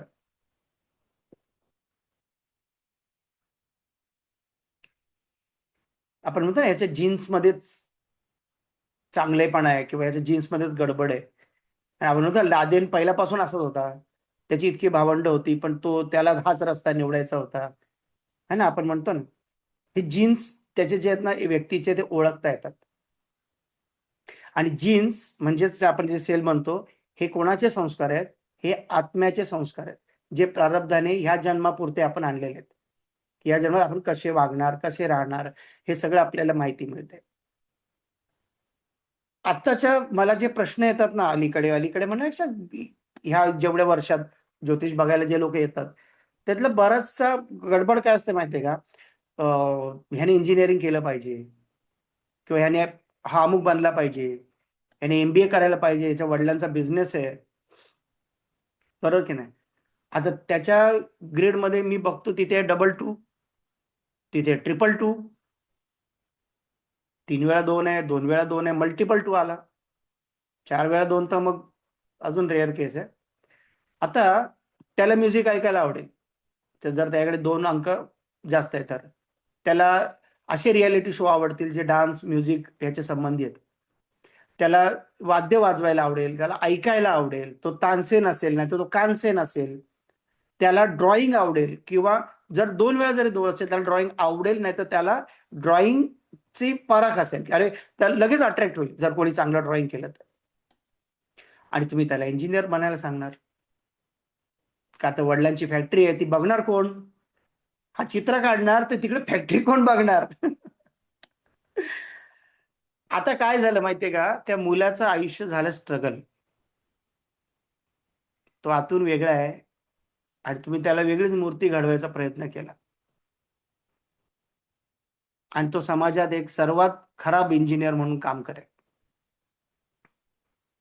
आणि म्हणून जर न्यूमरॉलॉजीचा म्हणजे वैदिक न्यूमरॉलॉजीचा आधार घेतला तर आपल्याला लवकरात लवकर समजतं की आपल्याला ह्याच्या कुठल्या व्हायब्रेशनला स्कोप द्यायचा आहे. आपला हट्टीपणा ऑफकोर्स सोडून, जे सगळ्यात कठीण आहे, कारण सगळ्यात कठीण तुम्ही तुमचं मन बदलणं आहे. मी का सोडू? मी आई आहे, मी काय त्याच्या वाईटासाठी बोलते काय? पण आपण कधी समजून नाही घेतलं की त्याचे अंक काय म्हणताय, त्याची ग्रीड काय म्हणते, तो स्वभावाने कसा आहे, त्याचा कल कुठे आहे, काय आहे, है ना? आणि हे शास्त्र आजचं नाहीये, 500 BC पासून याचं लिखाण आहे. आणि अलीकडच्या काळामध्ये पंडित सेतुरमण यांनी खूप प्रभावी रीतीने, खूप डिटेलमध्ये वैदिक न्यूमरॉलॉजीवरती खूप सारं लिखाण करून ठेवलं. आणि त्याच्यामुळे आपल्याला हे सगळं मिळू शकलं, कारण यातली बरीचशी सूत्र हरवली होती. आपण बघतोय 1000 वर्ष तर आपण पारतंत्र्यातच घालवली आहे. अनेक ग्रंथ जाळले, नालंदा तक्षशिला विद्यापीठ उद्ध्वस्त झाली, अनेक मंदिरं उद्ध्वस्त झाली, है ना? आणि ते मूळ संस्कृतीवरच घाला घातला गेला. त्यामुळे बरेचसे दृष्टी, योग आणि त्याच्या युती हे सगळं मिस आउट झालं कुठेतरी. पण पंडित सेतुरमण यांना आपण विशेष धन्यवाद दिले पाहिजे आणि अलीकडच्या काळामध्ये परत संशोधन करून की जर 319 ही जो पहिला प्लेन आहे त्यातला समजा 19 असेल तर त्याला फ्रीडमच पाहिजे, 3 नाहीये, 1 आणि 9 आहे त्याच्याकडे. तर तो फ्रीडम त्याला आवडतो स्वतःचा. त्याला बंधनात नाही तुम्ही ठेवू शकत. त्याला असं वाटतं की मला मोकळं सोडावं. माझ्यावर बॉस ना, मी प्रेमाने बोला, मी ऐकेन. पण तुम्ही जर म्हणाल हेच करायचं, हॉस्टेलवरच राहायचं, मग तो बगावत करेल. तू तेच करायचं, हे नाही करायचं, मग तो नाही ऐकणार. त्याच्या विरुद्ध जर 3-1 असेल आणि 9 नसेल, बघा अशी सूत्र आहेत वैदिक मध्ये, 3-1 आहे पण 9 नाहीये, तर तो उच्च शिक्षण घेईल. त्याला शिकण्यात आवड असेल, परिस्थिती असेल तर उच्च शिक्षण घेईल पण, आणि परिस्थिती असेल तर खूप चांगला म्हणजे 2-3 डिग्री घेईल. आणि जर 1 नाहीये आणि 3 आणि 9 आहे, तर त्याला म्हणतात होस्टाईल नंबर, म्हणजे तो झाला कैद, किडनॅप झाला. आणि मग तिथून पुढे प्रॉब्लेम चालू होतात. तर हे पंडित सेतुरमण यांनी अशी जेवढी काही होते ना, ते त्यातले खूप थोडे उरलेले, म्हणजे लिटरली 10-15 पण नसतील असे योग उरलेले. पण आज त्यांच्यामुळे आपल्याला पुन्हा एकदा खूप सारे योग समजले आणि पुनरुज्जीवन झालं या शास्त्राचं, आणि आज आपण त्याचा आनंद घेऊ शकतो. आणि म्हणून वैदिक न्यूमरोलॉजीचे प्रेडिक्शन हे ॲक्युरेट आहेत. करिअर, फायनान्स याच्या बाबतीत तर 100% ॲक्युरेट आहेत. कुठल्या कुठल्या वर्षी तुम्हाला पैसा मिळणार हे तुम्हाला आधीच कळतं. कुठल्या कुठल्या वर्षी पैसा तुटणार, तुटणार म्हणजे काही होईल, तुम्हाला कुठेतरी बुद्धी होईल, सगळं माहित असून तुम्ही एखादा शेअर्स विकत घ्यालच, तो किडा चावेलच तुम्हाला. आणि हे शास्त्र माहित नसेल तर त्या वर्षी 2-4दा चावेल. आता मागचा लॉस पण भरून काढायचा आहे जानेवारीत झालेला, आणि आता मार्च मध्ये पण आता काहीतरी न्यूज येणार आहे मोदींकडून, आता तो पण प्रॉफिट कमवायचा आहे. मग परत सेकंड टाइम लॉस, मग परत. आणि जर माहित असेल तरी तुम्हाला सावध म्हणून ध्यान करायचं सकाळी, नाही तर आपल्याकडे ध्यान नाही. की आपलं काय चालू आहे दशेप्रमाणे जर निर्णय घेतले तर तुम्ही कधीच, तुम्हाला तेवढा त्रास होणार नाही जेवढा आता जनरली होतोय. सगळ्यात महत्वाचं एक तुम्हाला एक गंमत सांगू का, माझ्या ओळखीमध्ये आता आतापर्यंत असं अनेक वेळा झालंय, आता ह्या वर्षी एक केस आहे, आधी पण होत्या. एक व्यक्ती आहे कळव्याला, आणि तो 20 एक वर्ष जुना क्लायंट आहे माझा, आणि खूप चांगल्या स्वभावाने आहे. त्याने 25 बिल्डिंग बांधल्या आयुष्यात कळव्याला. कळवा आणि ठाण्याच्या आउटस्कर्ट होते. किती? 25. आणि तो भाड्याने राहतो. हा. आता माझ्याकडे इथे एक जण भेटले मला, अशी ओळख झाली, एकाने ओळख करून दिली, इथे एक शेखर म्हणून त्यांनी ओळख करून दिली. त्यांनी म्हणजे त्यांनी माझ्या आजूबाजूला, जिथे मी राहतो त्याच्या आजूबाजूला बिल्डिंग बांधल्या, त्यांचा स्वतःचा लग्नाचा मोठा हॉल आहे, मोठा, छोटा नाही. त्यानंतर त्यांचे प्लॉट आहेत, आणि ते एका वेळी त्यांचे 4-4, 6-6 प्रोजेक्ट चालू असतात, भाड्याने राहतात. हे वैदिक न्यूमरोलॉजी मध्ये समजतं की घर कधी होईल. पैसे नसतील तरी त्या वर्षी होईल, आणि पैसे असतील तरी घर नाही होणार. तर घर आणि गाडीचे योग ॲक्युरेट समजतात वैदिक न्यूमरोलॉजीमध्ये. ह्याच वर्षी होणार. तुम्ही पाहिलं असेल बऱ्याचदा, पैसे असून पण आपल्याला मनासारखं घर हे पटत नाही, ते पटत नाही, हे आवडलं नाही, हा प्रोजेक्ट चांगला नाही, हे खाली काय 4 रस्ताच आहे, किती हॉर्न ऐकू येतो, किती गोंगाट आहे, दुसरं काय तर त्याच्या गेट समोर कचरा कुंडीच आहे, तिसरं काय तर इकडे काय दरवाजा समोर येतो. 1000 कारण आहेत, भरपूर कारण आहेत. पण ती कारणं खरी नाहीये, तुमचा योग नाही आहे, योग आला नाहीये, तुमचा दशा नाही आली आहे. काय घडेल, कधी घडेल, दशा चांगल्या. आणि आज मी तुम्हाला आहे ना, तुम्ही आता किती किती जण थांबलेत, खूप छान गोष्ट तुम्हाला शिकवणार आहे. आयुष्यातली महत्वाची वर्ष कशी काढायची. 90 जण तुम्ही आहेत, आयुष्यातली इम्पॉर्टंट इयर्स कशी काढायची, आणि मी उदाहरण देऊन ते प्रूव्ह करेन तुम्हाला. ते मी आता तुम्हाला शिकवणार आहे ना. ते, आणि ते बेसिक आहे, म्हणजे वैदिक न्यूमरोलॉजी खूप ऍडव्हान्स आहे. मी तुम्हाला बेसिक फक्त गंमत दाखवतो की शास्त्र किती डीप आहे. आता प्रत्येक शास्त्राला काही मर्यादा पण आहेत ना, त्याप्रमाणे वैदिक न्यूमरोलॉजीला मर्यादा आहे एका गोष्टीची. आपण मॅरेज आणि चाइल्ड बर्थ नाही सांगू शकत. लग्न कधी होईल बाई आम्हाला नाही माहिती, मूल कधी होईल आम्हाला नाही माहिती. बाकी सगळं आपण सांगू शकतो. लिटिगेशन कधी होईल, ट्रॅव्हलिंगला कधी जाईल, तो प्रवास चांगला होईल की खराब होईल आधीच माहित असतं आपल्याला. त्याच्यानंतर घर कधी होईल, गाडी कधी होईल, पैसा कधी, सगळ्यात मेन पैसा कधी वर जाईल, हेल्थ कधी खराब होईल. विनाकारण तुम्हाला एक सांगतो, आयुष्यभर तुम्ही पाहिलं असेल जे बिडी ओढणारे, दारू पिणारे, कधी आजारी नाही पडत. आणि जो काही खात पित नाही, पानाचं आपण म्हणतो त्याला सुपारीच्या खांडाचं व्यसन नाही, कॅन्सर आहे. अहो दशा आहे, दशा. दशा सांगते कोणाला काय होणार, दशा. हे सगळं लॉजिक. मग काय जर ते बसत नाहीये, हे बसतंय, तरी आपण मान्य करायला तयार नाही बाबा. आम्हाला माहिती तेच खरं आहे. डॉक्टर स्वतः हैराण आहे. आता त्या दिवशी डॉक्टर सांगत होते, आमचे एक रिलेटिव्ह आहे, खूप मोठे डॉक्टर आहे, एका हॉस्पिटलला डायरेक्टर आहे, स्वतःचं हॉस्पिटल पण आहे दुसरं. ते सांगत होते की काय कळतच नाही, कधी कधी कमी वयात डायबिटीस होतोय. आणि प्री डायबिटिक तर सगळ्यांनाच निघतंय. तुम्ही जेवढे जण, तुम्ही आता रॅन्डमली सांगतो मी, कधी टेस्ट करायला गेले ना, काही ना काही निघेल. पण जेव्हा दशा आहे ना, तेव्हा ते सरफेसवर येईल.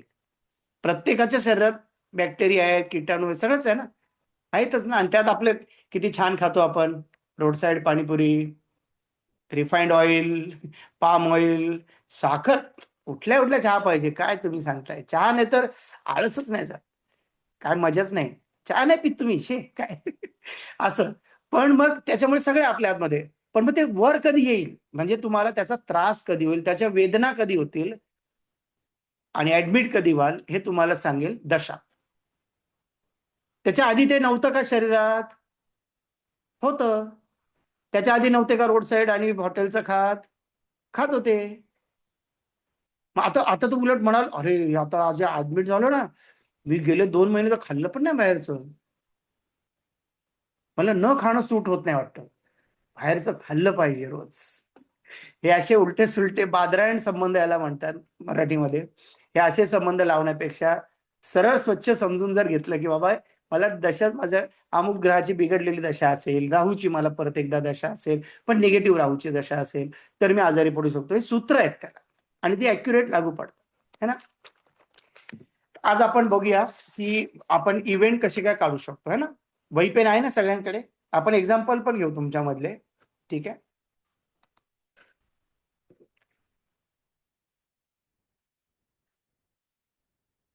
हो, जॉब जॉब आणि करिअर, म्हणजे करिअर बद्दल, इन शॉर्ट करिअर म्हणा अमित सर त्याला. बिझनेस जॉब मध्ये अडकण्यापेक्षा करिअर कधी वर जाईल. मग ते जॉब मध्ये कसं लागू कराल. चांगल्या दशेमध्ये अप्लाय करा, तुम्हाला हाईक मिळेल. आणि वाईट दशेमध्ये अप्लाय करू नका. जे आहे किती त्रास होऊ द्या, कारण वाईट दशा आहे, त्रास तर होणारच आहे ना. मग तुम्ही अप्लाय नका करू. तेवढी वर्ष तुम्ही शांत बसून राहा, नाहीतर आगीतून निघाल. मगाशी सांगितलं तसं.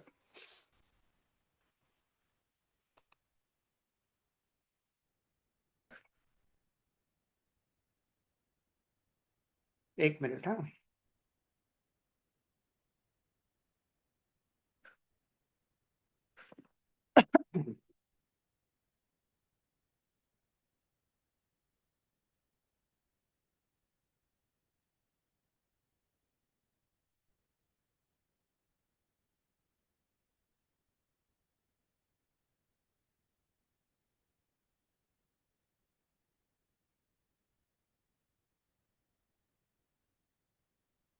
मी स्क्रीन शेअर करतो तुम्हाला, आपण त्याच्यावरती बघू.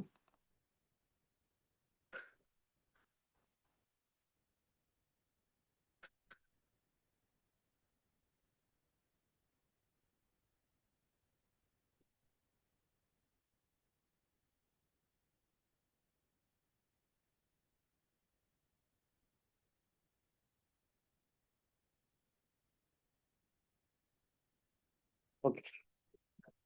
आता आपण बघूया, जन्मतारखेवरून आपल्या आयुष्यातल्या महत्वाच्या घटना ज्या घडतात, त्या कधी घडतात, कधी घडू शकतात, आणि कधी घडतात, घडू शकतात नाही, घडतात. कधी ते आपण बघूया.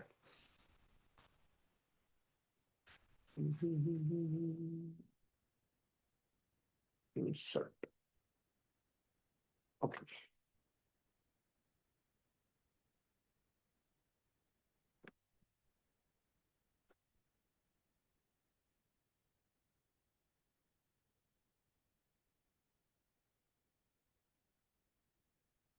एक जन्मतारीख घेऊया आपण एक्झाम्पलला, तुम्ही पण लिहा सगळ्यांनी. 5 जानेवारी 1984. 5 जानेवारी 1984, म्हणजे 511984, 511984.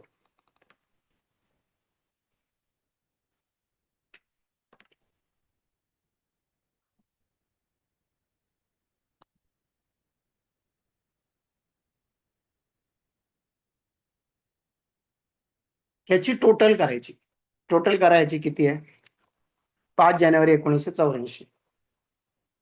किती आले टोटल? चॅट बॉक्स मध्ये सांगा मला.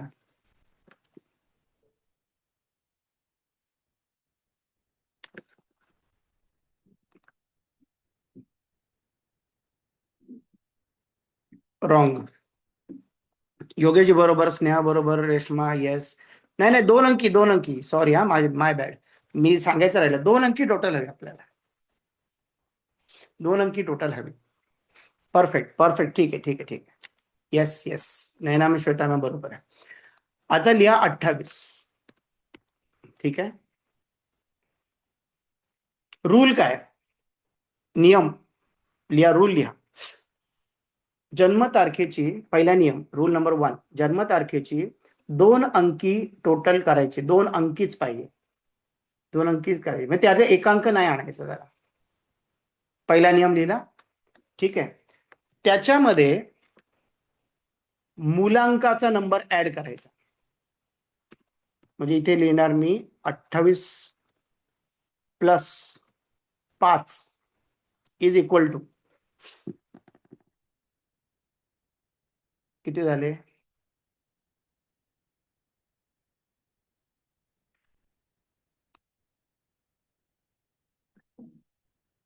हम्म, 33 झाले.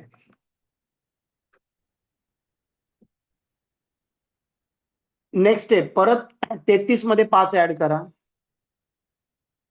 33 प्लस 5 38. हा ठीक आहे ठीक आहे, आता आता नाही लिहिलं तरी चालेल, तुम्हाला कळलं नाही. त्यानंतर लिहा 38 प्लस 5 43 43.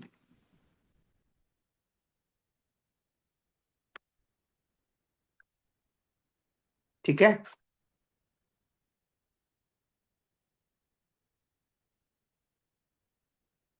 आता मला सांगा चॅट बॉक्स मध्ये की ज्याचा जन्म 1984 साली झालाय, त्याचे हे आपण एज काढलेले आहेत. 28 एज, 33 एज, 38 एज आणि 43 एज. वय, त्याचं वय मराठीमध्ये वय, इंग्रजीत एज.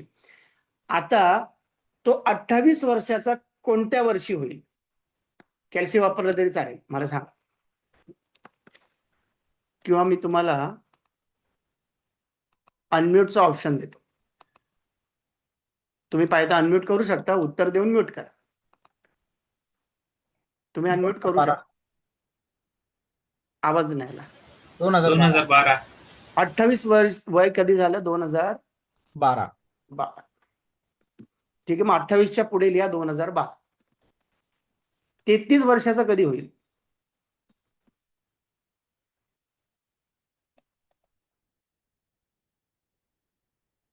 2017. 2017. ठीक आहे. 38 वय त्यांचं कुठल्या वर्षी होईल? 2022. 2 पक्का? 2022. Yes yes. बरोबर बरोबर. 43 वय कधी होईल? 2027. 2027 ला. हा, ठीक आहे. आता बघा, ही त्याच्या आयुष्यातली इम्पॉर्टंट इयर्स आहेत. आलं लक्षात? ह्या वर्षांमध्ये त्याच्या आयुष्यामध्ये काही ना काही महत्वाची घटना घडेल. आता याला महत्वाचं सूत्र किंवा नियम लिहा, स्टार करून लिहा, इम्पॉर्टंट लिहून लिहा. ह्यामध्ये 6-8 महिन्याचा फरक पडतो, वर किंवा खाली, म्हणजे मागे किंवा पुढे. 6-8 महिन्याचा फरक पडतो. आणि त्याचं सिंपल कारण पण आहे, आपली जी काही चांगली किंवा वाईट कर्म त्याच्यामुळे, बरोबर, आपलं काय दान धर्म असेल, आपले कुलाचार आपण करत असू, है ना, तर लवकर पण येऊ शकते. आणि जर चांगला इव्हेंट होणार होता आणि आपलं कर्म जर तेवढी चांगली नसतील तर ते पुढे पण जाऊ शकतो, पण होणार नक्की. ठीक आहे, टाळू नाही शकत, होणारच. त्या वयामध्ये ती घटना घडणार. काही रेमेडीज आपण नकळत करत असतो, है ना, एखादं आपलं भाग्यरत्न चुकून घालत असतो आपण, त्याच्यामुळे हे होऊ शकतं मागे पुढे, है ना, असं आहे.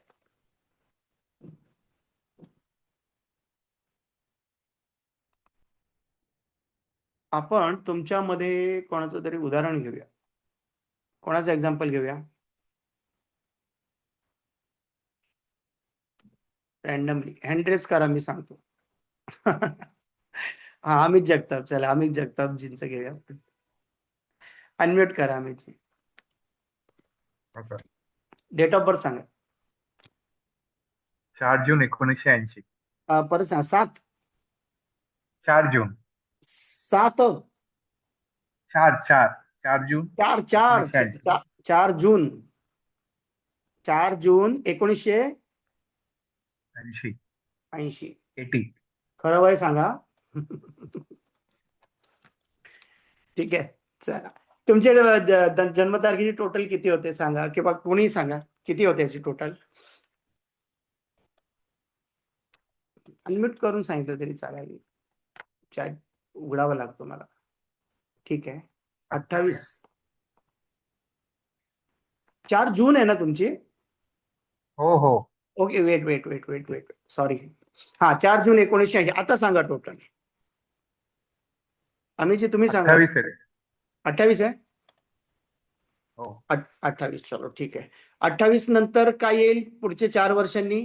32. आलं लक्षात? 32. काय केलं कळलं ना? हा, 32. त्याच्यानंतर पुढचं काय येणार? 36. 36. अजून 40. 44. झाले का एवढे? 48. 44 झाले तुम्हाला? 28 प्लस 5 33 ना. 28. 5 नाही ना त्यांची, म्हणून तर मी एक्झाम्पल चार घेतो. आहे. सॉरी आपल्याला मुलांक नियम लिहिताना कृपया, म्हणजे तुम्हाला नाही म्हणत, सर्वांनी नियम लिहिताना, सूत्र लिहिताना चुकू नका, नाहीतर मला येणार नाही. म्हणून मी वेगळे एक्झाम्पल घेत आहे. चला ठीक आहे. 28 एज तुमचं कधी झालं? 28. नाही 80 प्लस 28 करा ना, कळेल. कॅल्सी वापरून कोणी पण सांगा. 2008. ठीक आहे. त्याच्यानंतर 32 कधी झालं मग ह्या हिशोबाने? 8 4 12. 2012. त्यानंतर 36 कधी झालं? 2016. 16. ठीक आहे. 40 कधी झालं? 2020.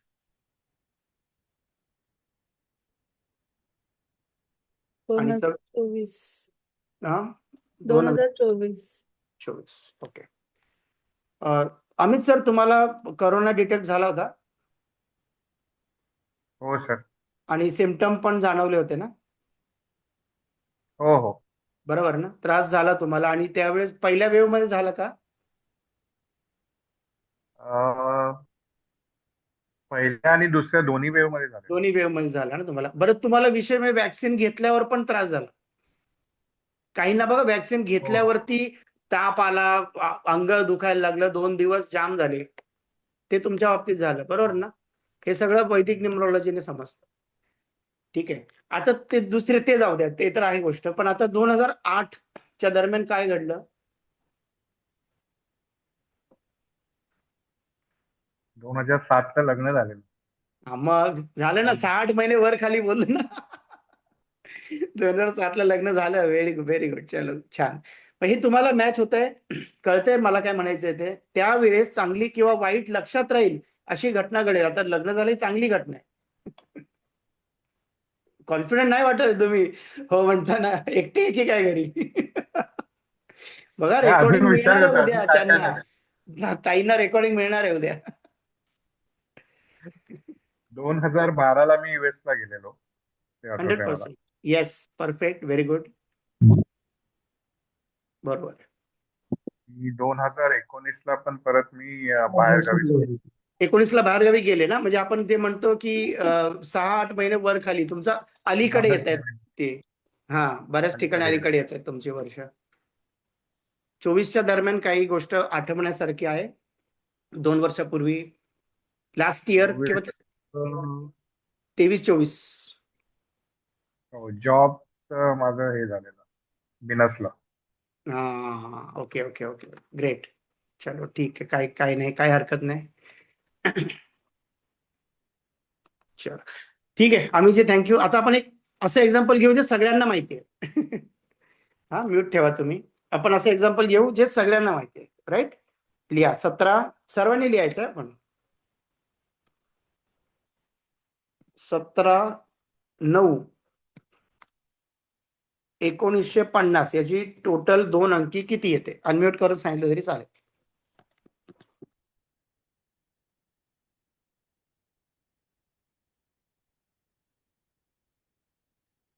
बत्तीस येते.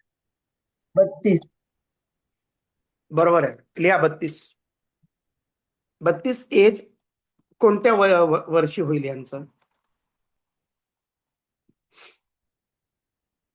5 आणि 3 8 82 साली 82. 1982. सगळ्यांनी लिहायचंय हा, कोणी कंटाळा करू नका, सगळ्यांनी लिहायचंय. ठीक आहे. आता हे लिहिलं. पुढचं 17/9. हा बरोबर. पुढचं त्यांचं एज किती येणार 32 नंतर? म्हणजे मला कळेल तुम्हाला सूत्र कळली की नाही.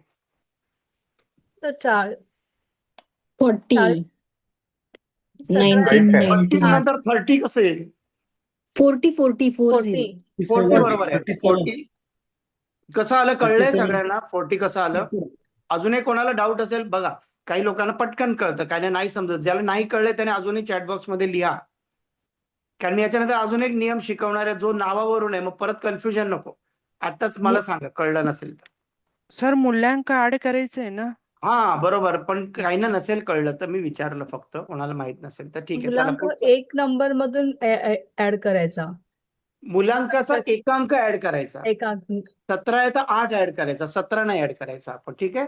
मग आता नेक्स्ट आलं 40 एज त्यांचं झालं 1990 ला. त्याच्यानंतरचं एज आहे 48. सर्वांनी लिहा. 48 कधी झाले ते 1998 ला. त्याच्यानंतरचं एज आहे 56 एज त्यांचं कधी झालं 2006 ला. आणि त्याच्यानंतर 64 त्यांचं एज कधी झालं 2014 ला.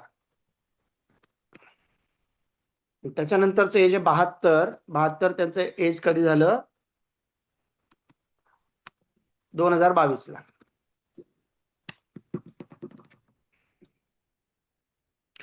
बघा ही जन्मतारीख आहे नरेंद्र मोदी यांची. आणि त्यांनी भारताचे पंतप्रधान म्हणून शपथ कुठल्या वर्षी घेतली? 2014 ला. म्हणजे त्यांच्या आयुष्यात लक्षात राहण्यासारखी घटना घडली की नाही? त्याच्यामध्ये लक्षात राहण्यासारखी घटना घडली त्यांच्या आयुष्यामध्ये. असे ही वर्ष आहेत. आणि बाकी पण तुम्ही जर त्यांचा अभ्यास केलात पास्ट तर तुम्हाला 1998, 90 ही प्रॉमिनंट इयर सापडतील. मी त्याच्या तपशिलात जात नाही, पण जे आपल्याला उदाहरण माहिती आहे ते सगळ्यांना होईल म्हणून मी सांगितलं. नाही तर तुम्ही म्हणाल अमित जगताप त्यांनाच का घेतलं? तर एक एक्झाम्पल आपण जनरल पण घेतलं आहे. मग आय होप क्लिअर आहे. काय फार कठीण नाही याच्यामध्ये, सिंपल आहे. महेश जाधव सर नाही कळलं मी सांगतो परत. पूर्ण जन्मतारीख लिहायची, पहिली ते लिहायची, लिहून त्याच्या समोर त्याची 2 अंकी टोटल लिहायची. जशी अमित जगताप यांची झाली होती 28 आणि नरेंद्र मोदी यांची झाली होती 32 म्हणजे 32. ती 2 अंकीच घ्यायची. ते पहिलं वय कन्सिडर करायचं. आयुष्यात काही ना काहीतरी घटना घडलेल्याचं पहिलं वय. त्याच्यात 6 महिने की ते 8 महिने वर खाली तुमच्या प्रारब्ध क्रियामान कर्मानुसार. प्रारब्ध नाही, प्रारब्धाने ते वय दिलं तुम्हाला. क्रियामान कर्मानुसार फरक होऊ शकतो. जर तुम्ही पॉझिटिव्ह रेमेडी करताय तर ते 8 महिने आधीच तुम्हाला तो रिझल्ट मिळतो असं आहे. तर अमित सर काहीतरी खूप चांगली कर्म करत होते म्हणून ते प्रत्येक वेळी 6 महिने आधीच लग्न करून टाकलं, 6 महिने आधीच USA ला गेले, सगळं पटापट करत गेले ते. असा त्याचा अर्थ होता. आणि मग त्याच्यामध्ये मुलांकाचा एकांक ऍड करायचा, बस एवढंच आहे, बाकी काही नाही. ठीक आहे. येस नैना मॅम बोला ना, अनम्यूट करू शकता तुम्ही. ऍक्च्युली ना सर मगाशी तुम्ही बर्थडेटचं बोललात ना तेव्हा मी बोलत होती की बर्थडेट माझी देते असं. बरं चालेल, घ्या तुमची डेट ऑफ बर्थ. एकच मिनिट थांबा, शेअर करतो मी. चालेल सर, आता तुम्ही केलं ते एक्सप्लेन केलं. आपण तुमचं नावाप्रमाणे बघूया. ओके सर चालेल. आता लिहा दुसरा पुढचा नियम सगळ्यांनी लिहा. नावावरून कसं कळेल आपल्याला? काहींची डेट ऑफ बर्थ नसते ना, बरोबर की नाही? त्यांचं सुद्धा आपण नावावरून काढू शकतो. बघूया कसं ते. नैना मॅम, तुम्ही काय नाव लिहिता ऑफिशियली? फक्त मी नेम नैना सरनेम सांगा. लिहिते. NAYNA लिहिते. NAYNA. आणि सरनेम? मोहिते, MOHITE. MOHITE. आता बघा, सगळ्यांकडे न्यूमरोलॉजी कॅल्क्युलेटर ऍप आहे का? नसेल तर त्यांनी हो. डाउनलोड करा. आयफोन मध्ये चालत नाही. डिस्क्लेमर आधीच देऊन टाक. त्याच्यामध्ये तुम्ही आहे नाव सर. टाईप केलं की त्याचा नंबर येतो. आणि ज्यांना हो सर. हाताने गणित करायचं असेल तर माझी रील इंस्टाग्रामवर आलेली आहे. AIJQY म्हणजे 1, BKR म्हणजे 2, CGLS म्हणजे 3, DMT म्हणजे 4, EHNX म्हणजे 5, UVW म्हणजे 6, PFOZ म्हणजे 7 आणि PF म्हणजे 8. ठीक आहे, ते आलेली आहे ऑलरेडी. आता तुम्ही त्याप्रमाणे त्याच्यात तुम्ही ऍड करू शकता. पण तुम्ही जर जे काही कॅल्क्युलेट कराल त्याच्यामध्ये बघा, नाहीतर कुठे बघा, तर त्यांचं नावाची टोटल किती येते? त्यांच्या 3 नावाचे येते सर. टोटल येते 40. 3 येते सर. कशी काय? न्यूमरोलॉजी अच्छा, नाही ना, कॅल्क्युलेटर तुम्ही वरून 3 येते. नाही, एक मिनिट, तुम्ही NAYANA नाही लिहित ना? नाही, NAYNA. हा, मग येणार 39. 39. 39 हे एज आहे, लक्षात ठेवा मी काय म्हणतो ते. ओके. एज आहे. आता 39 एज यांचं आता तुम्हाला जन्मतारीख माहित असेल तर तुम्ही वर्ष काढा, नाही तर व्यक्तीला हे तर माहितीये की माझं 39 एज कधी झालं, बरोबर की नाही? बरोबर ना? हो सर. आता जेव्हा तुमचं पहिली गोष्ट नैनाजी, तुमच्या हा लाईफ सर. मध्ये प्रचंड स्ट्रगल असेल हो सर. आणि तुमचं नाव पॉझिटिव्ह आहे, 5 वर आहे. नैना नाव ओके. 5 वर आहे ना? म्हणजे ए लावला तरी लगेच 5 वर येते ना? हा, मी लावते कधी कधी हा, सर. आणि जर ए नाही लावला तर 4 म्हणजे बुद्धीच्या अंकावर आहे. प्रचंड हुशार व्यक्तीचं नाव 4 या अंकावर असतं. कारण राहू इतका कुशाग्र कोणीच नाही. तुमचं नियोजन, प्लॅनिंग, इनफॅक्ट तुम्ही दुसऱ्यांना प्लॅनिंग देणार, नियोजन देणार, कारण तुमचं 4 वरती नैना नाव आहे. तुम्ही ए लावत नसल्यामुळे. ठीक आहे ना? पण तरी सुद्धा तुम्हाला का लाईफ मध्ये स्ट्रगल आहे? कारण तुमचं नावाप्रमाणे जे एज येतं तेच डायरेक्ट अर्ध्या वयाच्या आसपास गेलं, अर्ध्या वयाच्या पुढे गेलं असं म्हणू शकतो. ओके. हा, तर तुम्ही 39-40 आलं ना तुमचं डायरेक्ट. तर त्याच्यावरून आपल्याला नावावरून हा अंदाज येतो की एखाद्या व्यक्तीचं वय अर्ली एज मध्ये आहे का. आणि हा, ऑफकोर्स त्याच्यात हे पण बघू शकतो आपण की त्यावेळेस त्याच्या आसपास काही घटना घडली का. तुमचं 39 जेव्हा वय होतं त्यावेळेस काही काही जे घडलं जे लक्षात राहू शकतं हो 8 हो महिने मागे पुढे, हो सर. बरोबर की नाही? ठीक आहे, हो. पब्लिकली शेअर केलं पाहिजे असं नाहीये, मी सगळ्यांच्या माहितीसाठी सांगतो. तुम्हाला विषय कळला तरी बस. आलं लक्षात? हो सर. पण सर, हे वर्ष मला खूप बेकार चाललंय. म्हणजे आता ह्या 1 महिन्यात तर खूप माझी कंडिशन बेकार आहे. मी मोठ्या सरांना पण कॉल केलेला, तुम्हाला पण मेसेज टाकलेला. माझं ऍक्च्युली पर्सनल इयर पण 9 चालू आहे, त्यामुळे कदाचित असेल. नाही, पर्सनल इयर मी आजारी प्रेडिक्शनला नाही वापरत आपण. प्रेडिक्शनला दशा अंतर्दशाच वापरतो. पर्सनल इयर म्हणून आपल्याला हे सगळं कळणारच नाही ना. पैसा कधी वर येईल, वर जाईल, जॉब कधी मिळेल, जॉब कधी जाईल, हेल्थ कधी खराब होईल, आपल्याला गाडी कधी होईल, घर कधी होईल, हे नाही कळत त्याच्यावरून. अच्छा. नाही, त्याच्यामुळे मी खूप त्याच्यासाठी आजारी होते आता 15-20 दिवस. खूप आजारी होते सर. हा हा, ठीक आहे, ठीक. तुम्ही मग मयुरी मॅमला कॉन्टॅक्ट करा ना. तुम्ही सर पप्पांना विचारून उपयोग नाही. मयुरी मॅमला हा. तुमचे डिटेल पाठवा आणि तुम्ही समजून घ्या ओके. तुमच्या काय दशा चालू आहे. जर तुम्ही चालेल. क्लासमध्ये नसाल तर, तुम्ही आहात का क्लासमध्ये? हो आहे. आहे मी ना, मग घेणार तुम्हाला, आहे. हा, मग तुम्ही क्लासमध्ये असाल तर तुम्हालाच काढता येईल, शिकाल तुम्ही. ओके. हा, ओके. त्याच्यामुळे तो काय प्रॉब्लेमच नाही. ठीक आहे. ओके. ऍपचे नेम सांगितलं, अजिंक्य पाटील सरांनी सांगितलेलं आहे. येस. कुणाला काही doubts? Thank you sir. Thank you so much. Welcome ma'am, always welcome. तुम्ही पाठवा थँक्यू. डिटेल, मी बघतो, काही काळजी करू नका हो सर. तुम्ही. मेसेज बघायला मिळत नाही ना मॅम, म्हणून हो सर, मला कळतं ते, खूप जास्त म्हणूनच. मेसेज येतात म्हणून ते कळत नाही. बरोबर. कोणाला पाठवते. काय, हा, सचिन अनम्यूट करा. श्वेताजी, येस, 6 मंथ प्लस मायनस. नाही नाही नाही, असं काय नाही, झालंच पाहिजे असं काय नाही, सेम एजला पण होऊ शकतं. सचिनजी अनम्यूट. नमस्कार. नमस्कार. नमस्कार सर. सचिनजी बोला तुम्ही. नमस्कार सर. माझं ऍक्च्युली घरासंदर्भाचा एक प्रश्न होता. हम्म. माझं एज आता 55 आहे. हम्म. 1/5/1971 चा जन्म आहे. नाही तसं नाही, त्याला दशा काढायला लागतील ना, तेव्हा मला कळेल. आता असं नाही का, तुम्ही ते डिटेल पाठवा मयुरी मॅमकडे. तुम्हाला जर जाणून घ्यायचं असेल किंवा प्रयत्न करून पण होत नसेल तर आपण नक्कीच त्याचा आधार घेऊ की केव्हा होणार आहे ना. हा, ते केव्हा होणार, का नाही होत आहे, का नाही, काहींचा योगच नाही, नसतोच. मग त्यावेळेस आपण दुसरे हस्बंड वाईफ पैकी दुसऱ्याची घेतो डिटेल. आता समजा तुमच्या कुंडलीमध्ये 89व्या वर्षी घर होण्याचा योग आहे, काय आहे उपयोग त्याचा? म्हणून नाहीच. म्हणून आपण काय करतो, त्या अजून बऱ्याच डिटेल गोष्टी आहेत. आज तर फक्त आपण हे इंट्रोडक्शन बघितलं फक्त, आणि हे पण मी आज शिकवलं ना, हे सूत्र पण आपण वापरत नाही. आता हे जेवढे वैदिक शिकणार ते ही सूत्र पण नाही वापरणार. ह्याच्यापेक्षा खूप ऍडव्हान्स गोष्टी आहेत ज्याने ऍक्युरेट महिना, वर्ष सगळं कळेल त्यांना, कसा दिवस जाईल सगळं कळेल त्यांना. त्यामुळे तुम्ही योग चेक करायचं तर नक्की सांगा, आपण करू. पण त्याला महादशा, अंतर्दशा आणि प्रत्यंतर दशा आणि तुमची बेसिक ग्रीड या सगळ्याचा मला एकत्रित अभ्यास करावा लागेल. तेव्हा मी सांग, प्रेडिक्शन मी आता सेमिनार मध्ये नाही देऊ शकत. चालेल ना? Okay sir. Yes, thank you sir, thank you. Hello sir. बोला. हॅलो. हा सर, मला विचारायचं होतं, अगं जर टोटल 40 येत असेल आणि जर मूल्यांक 1 असेल तर आपण कसं बेरीज करणार? कोणाची टोटल 40 आली? तारखेची? हा, 19/6/1986 पकडा, बरं म्हणजे बरं माझी आहे, तर त्याची बरं टोटल 40 आली. तर 40 आली. त्याच्यामध्ये माझं मूल्यांक 19 आहे, मग 1 जर अंकी पकडली तर 1 आलं. हा, मग बरोबर. 40 मध्ये जर आपण 1 ऍड केलं तर 41 हा, होणार. येस, हा, मग बरोबर. 41 मध्ये परत 1 ऍड केलं तर 42 होणार. म्हणजे 1 ऍड करत गेलं तर एक इयरच वाढत जाते. तर मग अशा वेळेला काय आहे हे? म्हणजे सांगतो. काय हा, तेच सांगा जर. तुम्ही काय करता जर सांगू मी शकत हाऊसवाईफ असाल? हा, मी हाऊसवाईफ आहे, घरीच असते. ओके. तब्येत कशी आहे तुमची? तब्येत आहे थोडी, कधी कधी अपडाऊन असते. हा, कायम काय ना काय तर इश्यू असतात माझे.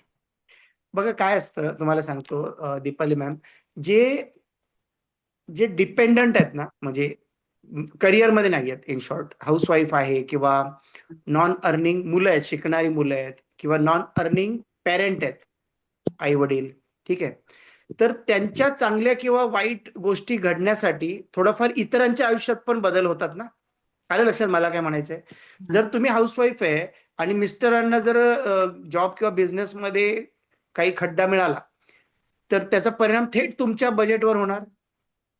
म्हणजे इन शॉर्ट काय, हा, तर तसं ज्याचा मूलांक 1 आहे त्याच्या आयुष्यात घडामोडी पण फास्ट होतात. कारण की माझ्या मिस्टरांचं पण सर तेच येते सेम. म्हणजे मी मिस्टरांची पण, आता तुम्ही फर्स्टला जी घेतली ना बर्थ डेट 1/5/1/1984, हा. तर मिस्टरांची काय आहे 1/5 आहे. फक्त मंथ आणि डेट मध्ये महिना आणि डेट वेगळी आहे. 28 एज पहिलं येईल त्यांचं, आणि बाकी दरवर्षीच मग काही ना काहीतरी हा चांगलं किंवा वाईट हा दरवर्षी काहीतरी घडतं. हा, मग दोघांचंही सेम येते माझ्या, म्हणून मी हा प्रश्न विचारला. आता हे सगळ्यामध्ये नातेसंबंधामध्ये होईल, कधी हेल्थमध्ये होईल, म्हणून मी तुम्हाला तुमची तब्येत विचारली. कारण तुम्ही एक अर्निंग मेंबर नाही, मग तुमच्या हेल्थवरती परिणाम होऊ शकतो. कारण निसर्गाला जर आपल्याला त्रास द्यायचा आहे, समजा आपल्याला, म्हणजे निसर्गाला हौस नाही आली आपल्याला त्रास द्यायची, पण आपल्या प्रारब्ध कर्माने दशा वाईट असेल आणि जर त्रास व्हायचा असेल आणि तुम्ही बिझनेस करत असाल तर तोटा होईल. जर तुम्ही पैसे कमवतच नसाल तर हेल्थ खराब होईल किंवा अपघात होईल. बरोबर ना? आलं लक्षात तुम्हाला मला काय म्हणायचंय? म्हणून साधू संत हे सगळ्या ह्या षड्रिपूच्या बाहेर का जातात? त्यांना त्रासच देऊ शकत नाही निसर्ग. त्यांना सुख आणि दुःख जर समान आहे, निंदा आणि हे समान आहे, तर त्यांना त्रास कोण देऊ शकतो? म्हणून त्यांना कोणताही ग्रह त्रास देऊ शकत नाही. आणि हे सांगायचंच मगाशी मी एवढा वेळ प्रयत्न करत होतो, अर्धा 1 तास. आलं का लक्षात? त्यामुळे एक मुलांकाच्या आयुष्यात स्थित्यंतर घडत राहतील. ठीक आहे? Okay, thank you sir. या Sheetal ma'am. Hi sir. Sir, नमस्ते. मी माझीच डेट ऑफ बर्थ बघत होते, ज्याच्यामध्ये 1991 नंतर पूर्ण टोटल 31 येते, तर 2022ला माझं लग्न पण झालंय आणि 5-6 महिन्याने म्हणजे अशी मिसकॅरेजेस पण आहेत. मग आता हे कसं रिडिंग करायचं नाही बघा, ती याचं? दशा कशी जाईल त्यासाठी तुम्हाला ते क्लासेस करावं लागेल ना. ती दशा अजून तुम्हाला माहितीच नाहीत ना. मी चांगले आणि वाईट दोन्हींसाठी सांगतोय की इम्पॉर्टंट इयर आहे. मी काय शब्द वापरला, माझे शब्द ना ऍक्युरेट जसे तर तसे लिहित जा वहीमध्ये, कारण मी कधी शब्दांमध्ये चुकत नाही. मी सांगितलंय लक्षात राहील अशी घटना घडेल. मग ते अद्दल पण ओके. घडू शकते आणि भारताचा पंतप्रधान पण बनू शकतो ना माणूस. ते पण म्हणजे हे बघितलं ना. इयर्स इधर पॉझिटिव्ह किंवा निगेटिव्ह असं एक्झॅक्टली, रिझल्ट पण देणारे विसरू नाही असतात. शकत. हा, थोडस आठवल्यावर आपण म्हणतो नाही नाही, हा खरंय बा, तेव्हा असं झालं होतं, हा लक्षात हा आहे माझ्या. Okay okay. असं आहे. हॅलो ठीक आहे, सर. बोला. 1/7/2001. कोण बोलतंय, नाव सांगा. दीपा कुलथे. हा, बोला मॅम, दीपा मॅम, काय म्हणताय. एक्चुअली ना मेरे बेटे का है जी 1 जुलाई जी 2001, जी। है ना? तो हाँ, तो उसका आप जो बोलिए है ना, टोटल कितना हुआ। टोटल आ रहा है सर 11 आ रहा है। हाँ, और कितना है, 1, मूलांक 1। 1 हाँ, यस। तो 1 का मूलांक तो आप 1। पूछो ही मत। उनका लाइफ में हमेशा देखिए 1 और 2 ये दोनों का ही आप समझ लो, उनके लाइफ में हमेशा कुछ ना कुछ होते रहेगा। फिर उनको वो अपॉर्चुनिटी ग्रैब करने आना चाहिए, ना कि बहकावे में जाना चाहिए। इनके लाइफ में बुरा भी हर समय होने का चांस रहता है, अच्छा भी होने का। हाँ, आता है महत्वाचा प्रश्न विचारा दीपल हम, जरा थांबा, सांगतो उत्तर। सो आप समझ गए मैम, 1 या 2 रहेगा ना मूलांक, तो आप पूछो मत, उनका लाइफ थोड़ा अस्थिर ही रहेगा। नहीं, बट इन एनी वे, मतलब हो सकता है कि उनके जॉब में बार बार अपॉर्चुनिटी आती रहे। अब मेरा मेरा रूट नंबर 2 है, तो मुझे हर ऑल्टरनेट ईयर कुछ ना कुछ अपॉर्चुनिटी आते रहते हैं, कुछ ना कुछ अच्छा होते रहते हैं। आप समझे मेरे बात। पर लेकिन अच्छा यस सर किसके साथ बट होगा और बुरा किसके साथ होगा, उसके लिए ग्रिड का पूरा स्टडी करना पड़ेगा, जिसमें पहले 10 लेक्चर जाने वाले, 10 से ओके 13 लेक्चर जाने वाले हैं, जिसमें आपको 13 लेक्चर, इतना टाइम जितना मैं अभी बात कर रहा हूं ना, ये 2-2 घंटा समझना पड़ेगा कि वो ग्रिड में होता क्या है, 319, 675, 8284 में होता क्या है। तो उसके बाद पता चलेगा कि मैं क्यों बोल रहा हूं कि मेरे को अच्छा आता है, मतलब मुझे हर 2 साल में कोई ना कोई अपॉर्चुनिटी आता है। ये वर्ड मैं यूज क्यों कर पा रहा हूं, क्योंकि मुझे वो नॉलेज है कि मेरा ग्रिड क्या बोल रहा है। समझ गया ओके सर। जी। Hello sir. नाव सांगा. हॅलो, संजय मेहत्रे, पंढरपूर. मेत्रे, नमस्कार नमस्कार. डेट ऑफ बर्थ 19/10/65 आहे. हा, ओके. टोटल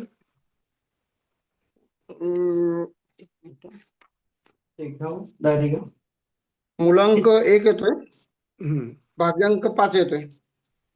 मी सांगितलं ना, मुलांक 1ने प्रश्न विचारूच नका. तुम्हाला दरवर्षी चांगल्या तरी घटना घडतील, नाहीतर चंचलता वाढत राहील, काहीतरी होत राहील तुमचं. 19 आहे का तारीख. हा, 19 आहे. चांगली आहे 19/10 ना. हा, बोला. 19/10/1965. ठीक आहे. मुलांक 1, भाग्यांक 5 आहे. नाही नाही नाही, तसं ते बघत नाही. गाईडलाईन प्रमाणे.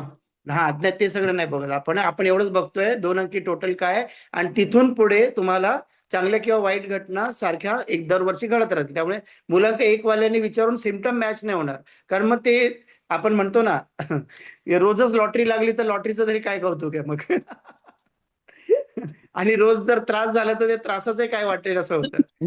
त्यांची टोटल 32 थँक्यू 32 आहे. Thank you sir. थँक्यू. हा, अजिंक्य बोला. अजिंक्य, टोटल 32 आहे त्यांची. त्यांची टोटल 32. अच्छा 32 येते. ठीक आहे ना, 32 पासून पुढे 32.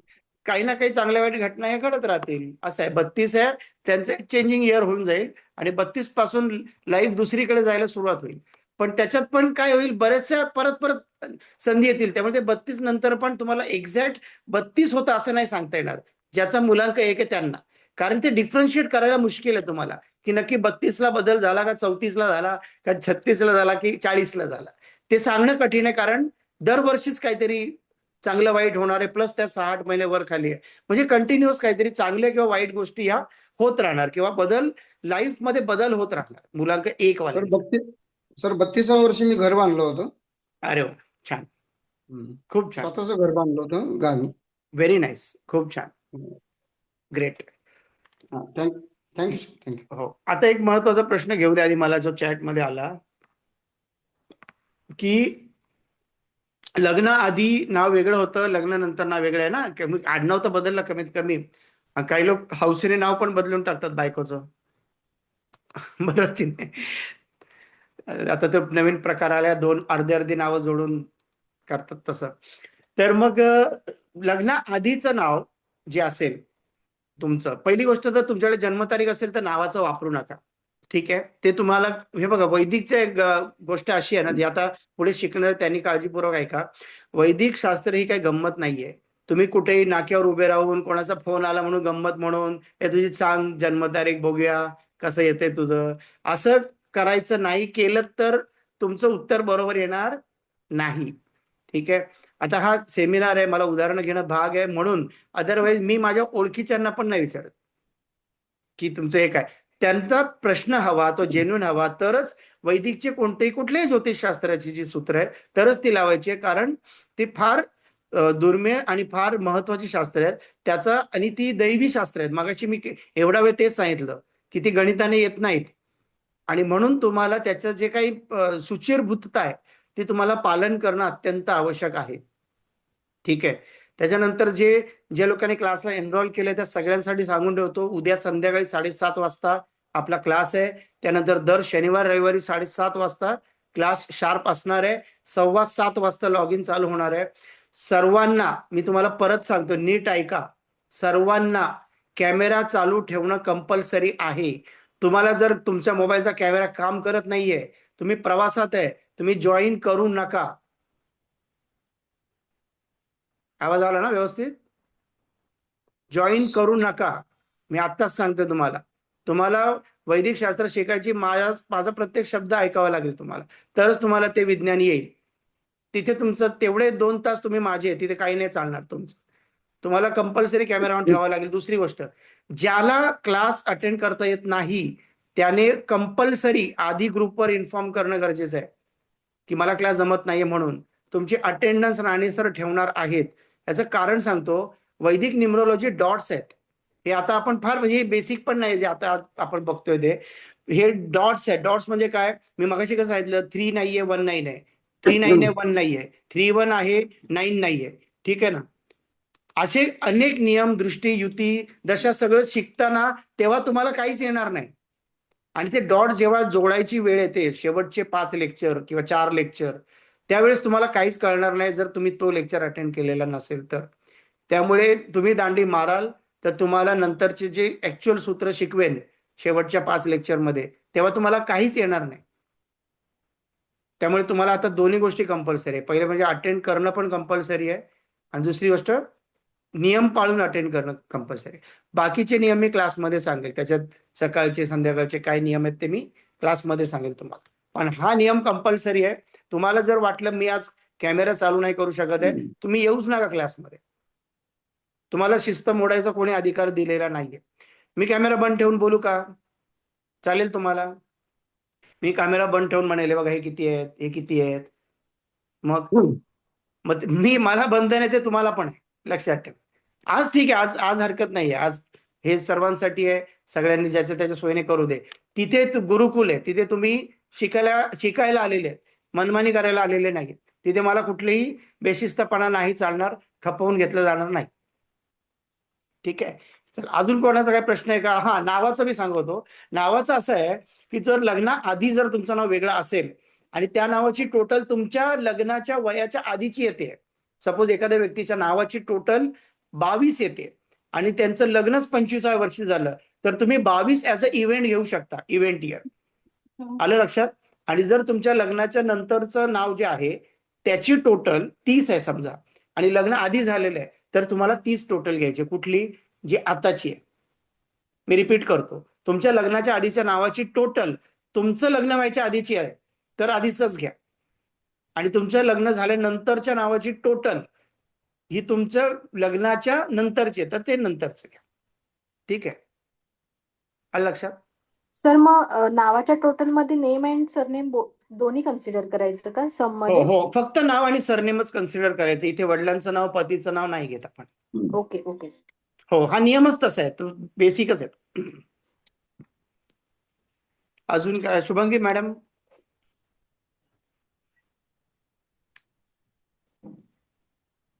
सर मी प्रश्न विचारला ते नावाने जे घेतलं तर त्याचा मूलांक कोणता पकडायचा? कोणत्या नावाने काय घेतलं? आता तुम्ही हे एक्झाम्पल शिकवलं ना, नैना मोहिते. पहिली गोष्ट, आपण आता इथून पुढे मूलांक भाग्यांक नाही वापरत आहे. आपण रूट नंबर आणि डेस्टिनी नंबर वापरतोय. पहिली गोष्ट. दुसरं, नावाला आपण रूट नंबर डेस्टिनी नंबर नाही लावत आहे. मी सांगितलं ज्याची जन्मतारीख नाही त्याचंच नाव घ्या, बाकीच्यांचं नाव घेऊ नका. बरोबर ना? हा, मग ज्यांचं घेणार, ज्यांची जन्मतारीख नाहीये, मग त्यांचं ते रूट हे नाही डेस्टिनी घ्यायचं. नाही निघणार. ते रूट डेस्टिनीचा नियमच नाही. मी कधी बोललो रूट आणि डेस्टिनीचा काहीच संबंध नाही. फक्त नावाची टोटल घ्या, त्याचं ते चेंजिंग इयर आहे, काहीतरी लाईफ चेंजिंग इयर. ठीक आहे. आय होप सगळ्यांचे डाऊट क्लिअर सर. झालेले आहेत. सर विचारायचं होतं. कोण बोलतंय? स्नेहा. स्नेहा बोला.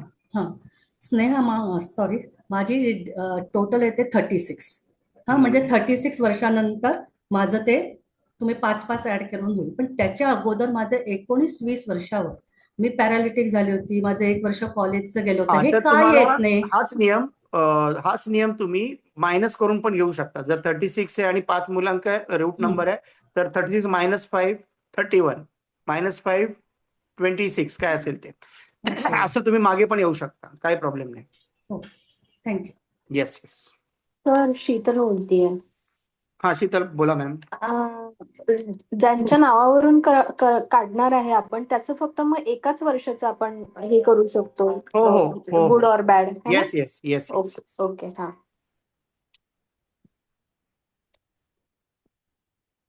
ठीक आहे. Doubts clear? Yes sir, thank you. ग्रुपवर पण एकमेकांची मदत करा. ठीक आहे. तुम्ही जे अगस्त्य बॅचेस ग्रुपवर आहात आणि ज्या लोकांना अशा सगळ्या गोष्टींची आवड आहे, अशा सगळ्या तुमच्या मित्र रिलेटिव्हजला त्या ग्रुपला जॉईन करा, जेणेकरून आता आपल्या ऍस्ट्रॉलॉजीचं येईल किंवा अजून अशा माहितीच्या गोष्टी आपल्याला मिळत राहतील. त्या तुमच्यामुळे जर इतरांना मिळाल्या तर तुम्हाला त्याचं कितीतरी चांगल्या प्रकारे व्हायब्रेशन मिळते. बरोबर की नाही? जर त्याला एखाद्या पॉइंट असा चांगला लागू पडला आपल्या फ्री सेमिनार मधला, तरी सुद्धा तुम्हाला कितीतरी त्याचे पॉझिटिव्ह व्हायब्रेशन मिळतील ना त्याच्यामुळे. तुम्ही एक मिनिट, धीरज, तुम्ही ग्रुपवर आहे ना अगस्त्य बॅचेस, तुम्ही ग्रुपवरती आता हे करा, आपण तिकडे चर्चा करू ना. है ना? आपण याच्यात वेळ न घालूया की माझं पण सांगा. तुम्ही ग्रुपवर टाका, स्वतः टोटल करा. सगळेजण एकमेकांना मदत करताना त्यांना तुम्ही सपोर्ट करा. त्यांना अपाईज नका करू की तुमचं मी सांगतो, असं नका करू. त्याला म्हणा तुम्ही टोटल करा, मग आता सांगा त्याच्या वर्षी काय घडलं, नाही तर त्याच्यात तुमचा रूट नंबर ऍड करा. है ना? आणि इथे शब्द वापरा रूट नंबर, डेस्टिनी नंबर. है ना? चॅल्डियन जेव्हा शिकतो त्यावेळेस वापरायचं मूलांक आणि भाग्यांक. बघा, हे सगळे व्हायब्रेशन आहेत. आपण जे बोलतो तेच होतं. आपण एखाद्याला ज्या पद्धतीने आपण स्माइल केलं तर समोरचं स्माइल करतो ना, आपण जे व्हायब्रेशन देणार ते तुम्हाला मिळणार. त्यामुळे इथून पुढे तुम्ही ह्या नंबर्सला रूट नंबर आणि डेस्टिनी नंबर म्हणा जेव्हा तुम्ही वैदिक चर्चा करताय त्यावेळेस, तर तुम्हाला राईट फॉर्म ऑफ व्हायब्रेशन तुमच्यापर्यंत येते. है ना? चालेल, धन्यवाद. आपण भेटू ग्रुपवरती. Thank you so much. आणि खूप चांगल्या रीतीने तुम्ही वेळ दिला त्यासाठी थँक्यू. Thank you sir. थँक्यू.